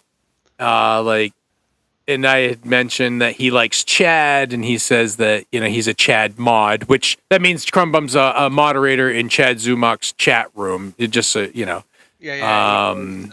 I'm a Chad mod. Rack W. How about this one? A Richard Kish one, a buddy of yours. Gino stinks because he has managed to shit on just about everyone that used to consider him a friend, like Zen for more than 20 years and Chad that lived with him. This is one of the best comments of the night. I'm a Luke fan. Great guy. Oh, I wonder why. Yeah, that's right. Great guy. Okay. Let's see. Oh, damn. Is There that we go. you, Luke? No, that's Crumbum. Yeah, I know. We look alike, I guess. Davey Mack blocked me on X like 29 years ago. Oh, damn. Oh, wait. He has an amendment to that one, too. Oh, okay. Or 10 years ago. All right. Okay. Yeah, 29. Was Twitter even around 29 years ago? I don't think so. I don't. Fact. What was that? Huge? Don't make sense of it. It's fact. Oh, okay. Yeah, all right. You're right. Yo, you know what? I call myself an improv guy, and here I am being no but. Don't be an improv guy. I dated a girl that she was into improv, and she told me she was a part of an improv group, and I dumped her right there. You know what? Did she do yes and in the bedroom? Oh, she was great, but that's where it's nice. Good one, Charles. Listen, Charles. Listen, I can't deal with improvisational female comics in my life. You understand? It's not going to work. I know that. Oh, we've got some serious talk from Richard here. Go ahead, Charles. There is no question that Pat had an ego. I worked with him and Zen on Men Are Talking. So, like Stevie was saying, he thought that Pat Dixon had sort of a snooty way about him. I mean, I don't know Pat, so although I know that I've sort of contacted him and actually sent him some Photoshop type things, like making fun of Gino here and there, and he doesn't really give much back. So I don't know what that means. Good guy radar is supreme. I'm pretty good at figuring out who I should be talking to and who I should be avoiding. You know what I'm saying? And Yeah. I'm not saying anything. I don't know anybody. Could be completely wrong. But when I hear Pat Dixon and he's doing things out here and people are talking about him, I'm kind of like, no offense, Pat. It's just like, I'm just like, why? I don't really get it. And here's something. Richard Kish. Nicest people ever. Shane still follows me on Twitter. Shane Gillis follows Richard Kish. That's pretty. Oh, and we have some breaking news. Here he is. What's up, Jimmy boy? You don't have to full screen me. I'm clearly in my car. If you look behind you can see that. I mean, there might be something important going on in your car, right? I mean, there could be. You don't know. I have an erection right now. That is very important. Well, yeah. At your age, it is. What's up, buddy? Fuck you. I just arrived at the second location. My God, you guys are amazing. Yeah. Thank you for Welcome.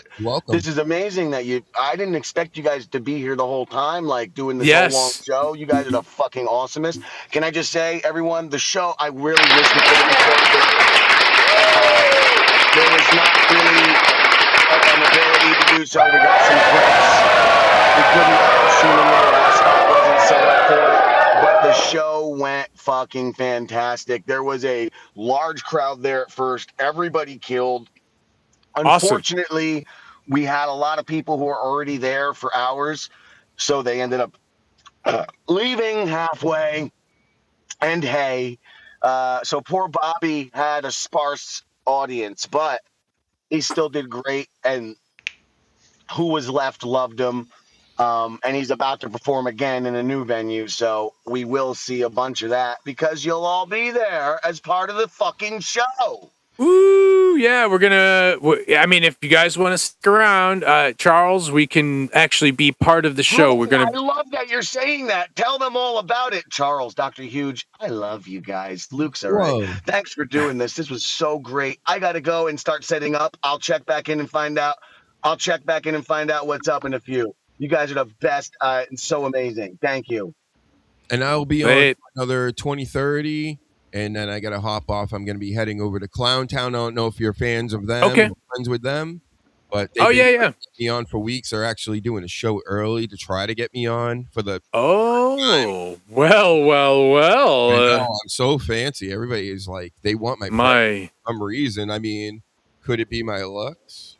I mean, it's very possible, very, very possible. Or they want to just be like, yeah, we've got a black friend. No, I'm just kidding. But trust me, you know me, my antennas are always up, so I know what's going on. And I know what anybody's trying to do. So, no worry, you guys are cool. You guys have passed all tests. Which, good.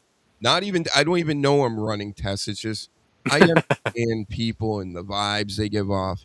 Yeah. Charles, you're cool. Luke, you're cool. Jim, obviously. Yeah.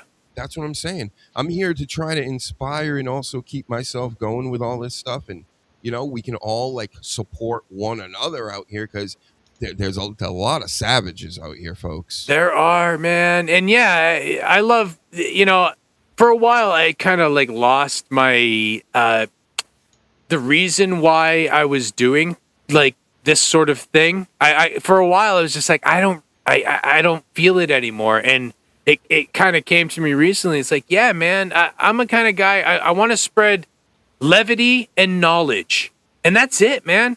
That's it. I don't want to, I don't want to tear anyone down. I really don't. I don't like being torn down myself.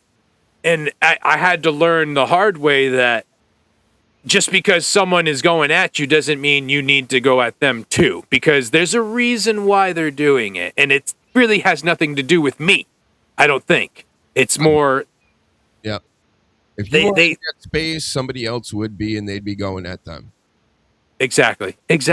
Yeah. And I was taking things very personally for a while. Well, from certain people, I guess you'd say.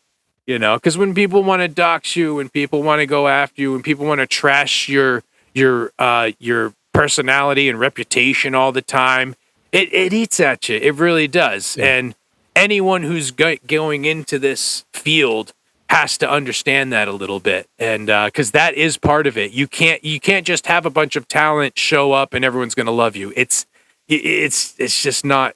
Well, it's that's not how it goes. Moving up and start getting more and more of a presence. People want to tear that down. And, crap! Crumbum is a fan of Clowntown. Clowntown, nice. So yeah, I mean, we'll still be doing a show. If you could go back and forth.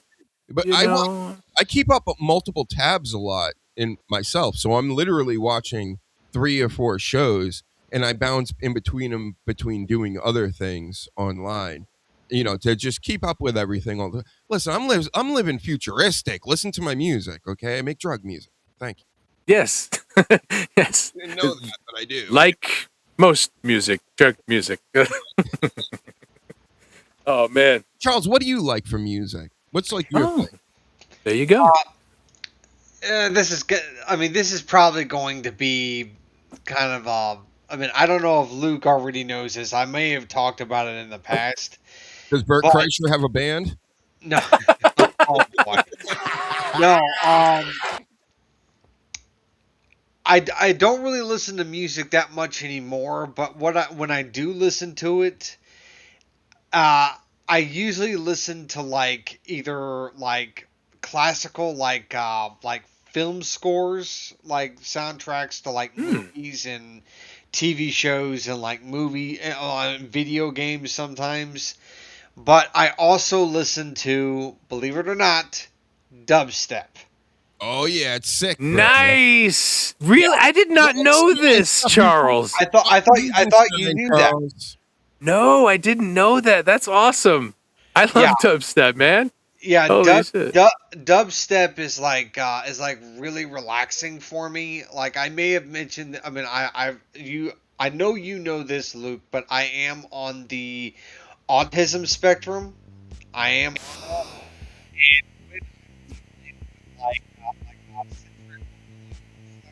I listen to dubstep to like help me relax and calm me down, and it helps me quite a bit. So dubstep is like cathartic for me. Interesting. Sick. I can see that. And well, also, I'm the same way. When I was younger, well, not dubstep, but I can see how it would be. You know what I mean? In that way, like a trance. So you get in like a little bit. It puts me into a trance, basically. Yeah, and I would do that. It kind of takes my mind off the stress. Yes, I would actually do that with classical when I was younger. Yeah. I would to go to sleep sometimes to sort of kill the racing thoughts. I'd put something like classical on because there's so much going on in it, and there's so much that my brain is starting to pay attention to that the other thoughts go away. And that is exactly what happens when I listen to dubstep. Mm-hmm. Yep. Who's your favorite dubstep artist? I don't know any names specifically. I mean, except for maybe is like known as one of the tops. Like the only one that I know Jackson. The only one that I know the name specifically is Skrillex. But the thing is that I don't like Skrillex. Like, I don't like him mostly because he's too mainstream. Check my shit out, Charles. I'm telling you, Dr. Hugenstein. Dr. YouTube. Hugenstein. Yes, Okay. watch those videos. Tell me what you think. Even if you don't like it, I need feedback because, YouTube doesn't put my stuff out. This is what we do, man. We're making connections. We're making connections with people. This has been such a good stream in many, many ways. I'm so happy that I prepared for this. You're like, why am I even doing this? Just not too long ago. Do it, brah. Just fucking do it. You know what I mean? Just do it. Well, that's like this studio I got going here. I just set this thing up. Like literally last night, put some of the finishing touches on it. Yes. And look at this. That's a great set. And I was thinking that tonight. You got Deadpool in there. I have a music video with Deadpool too. That's what I'm saying. I get it with everything. I got come on. Megan, Doctor Who, come on. I mean, I got all this shit that and I still got more stuff to put, but I'm just saying, again, this is part of the entertainment factor of this is actually who I am. Back here, this stuff that I'm into, the stuff that drives me, the stuff that I like to watch and listen to and all that kind of stuff. And And again, I started to lose a little bit of lose my way on that, and you know, it's so strange how for me, not smoking weed, it's like it is my kryptonite. It became my kryptonite when it used to be something that inspired me and helped me relax. It actually became all right. Now we're getting for me, right, Rob Saul. For me. You know, I'm goofing. I'll still drink every once. I'm not a big drinker, but I would have a drink.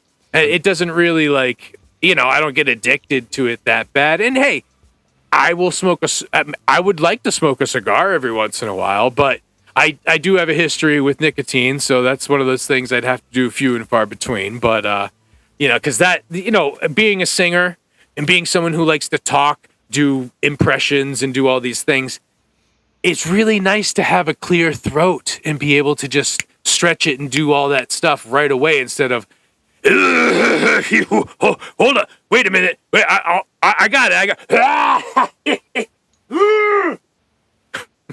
I hate that shit. Oh, feels so much better. I can breathe. And now that it's spring, I'm like, oh yeah, every year I have, just with weed too, I started having really, really bad allergies, and it's just compounding on top of itself, really.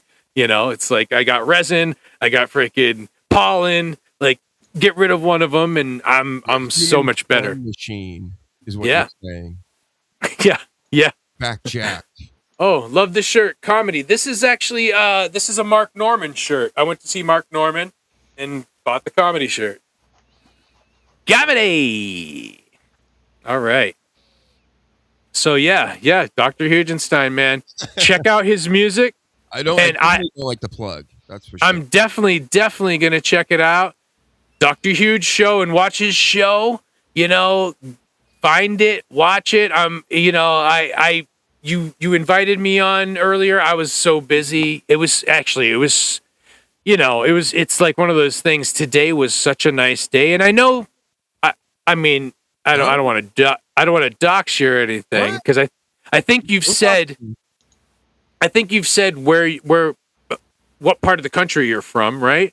I'm in Massachusetts. That's fine. Me too. Me too. I'm Southern Mass, and it was just such a beautiful day today up here. And I was outside with the kids, grilling and doing all that stuff. Like kids, yeah. Oh, it was so. I was so happy they finally, because we had a little cold snap, right, for like the past 4 or 5 days. Like it was frosty and freezing just 2 days ago in the morning. So the weather sucks up here. You don't know what you're gonna get any day. They said, oh, by the way, you're gonna get your first like warm days back to back, like what, next week or something. They said, I think this coming week we're supposed to get like some mid 70s days, but they did that a couple weeks ago, and then it wasn't. And then, yes, you know, if you're old enough to know that it could be April or May, and we could still get a snowstorm. Yeah, there was the April 1st storm. I remember that years ago.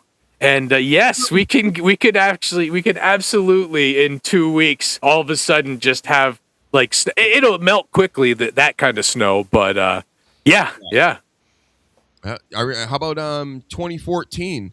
I mean, we had snow around my parts until May, and literally mid to late May, there was still piles of snow. Yes, that was the February where it wouldn't stop snowing. 2.5 feet every other day for weeks. And at that time, oh my God. So from where I was living, I was actually doing a play in Plymouth that year.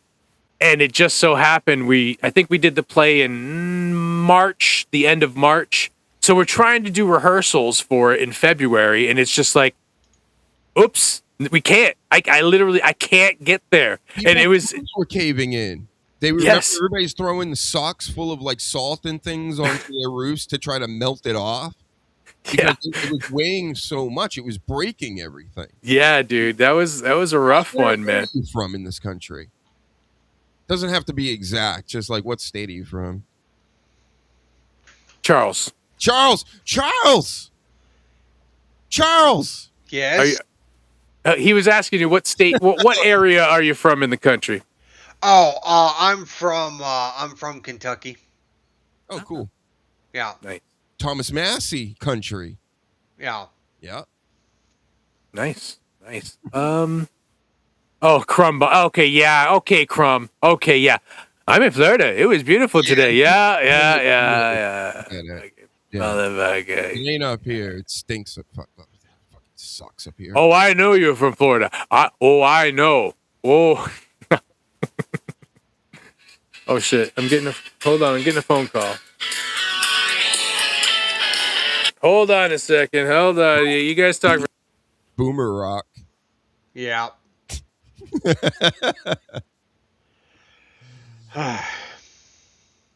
So how about you like Genesis? Genesis. I'm throwing out random bands. I'm trying to see where you're at with this music stuff. Genesis. Crap. If that's the band I'm thinking of, Phil Collins or Phil Collins. Yeah, they're okay. Yeah. I don't love them, but I don't hate them either. How about think about this? My favorite band, my Beatles. You know how a lot of people, it's like the Beatles are their UK. It's like, wow, I never heard this before, and now this is the greatest music I've ever heard. Yeah. That's the Prodigy for me. Remember the Prodigy, Firestarter, and all that stuff in the mid-90s. Sounds familiar. Techno music. Go check out the Prodigy, man. That's my Beatles. Okay. Yeah. Sick stuff. Yeah. When I was younger, like around high school age, I would listen to a lot of like various genres of metal. I would listen to black metal. I would listen to Cradle of Filth. Cradle of Filth was one of them. Yeah. I listened to Dimmu Borgir. Yep, I know them. Yep. Yeah, I listened to Meshuggah. Yep, they're great too. I listened to what was another band? Have you ever heard of this group called The Covenant? It sounds familiar, but I wouldn't know it if I heard it. You know what I mean? Okay, they kind of like one of the members of that band came from another prominent black metal band. I can't remember what band they came from. I think it might have been Dimmu Borgir, and they split. Like the guy left Dimmu Borgir to start those bands. Most rock bands, that's how it works. Like, right? Yeah. Yeah, but no, I liked the Covenant. They were pretty good. And then what else did I listen to? One of my favorites. I'm forgetting they use all the horror movie stuff. Mortician. I love Mortician. Never listened to them, but I did end up listening to a death metal group called Aborted. I did listen to them. They were very good in my opinion. Like the album that I had from them took a lot from the Hellraiser movies. Yeah. Yeah. You see, Charles, these people out here, they don't understand what we're talking about. They have no fucking clue what we're talking about. But like, it's peak of like humanity type shit. They just don't understand it. You know what I mean? Crumbum's got a recommendation of Tame Impala for you, Charles. I already looked them up. Okay, all I right. already looked them up. I'm adding them to my listen list as soon as I'm done. Really good. Cool. Yeah. Mm-hmm. Yeah. And I gotta start heading out. I think Clown Town is happening soon. And also, I guess you will probably see Crumbum there because he was saying he just got the link to Clown Town as well. Mackerel. I'm gonna be on with all the superstars. Yeah, I so know everybody's gonna be here still. We gotta get the fallout. I would stay for a little while longer, but you know. Well, actually, you know what? I think we are gonna wrap it up very soon.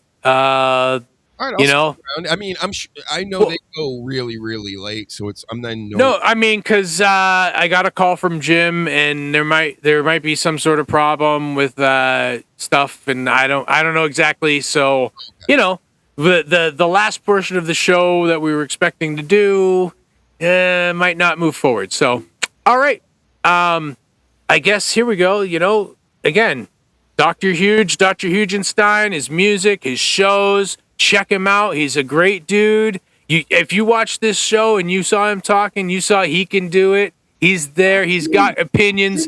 He can. I mean, I'm impressed actually because I watch shows. I see people do things, and I feel like you can keep up. You keep up, and that's most people can't. They just can't. It's ridiculous how terrible most people actually are. And Dr. Hugenstein is a good one, man. Really good one.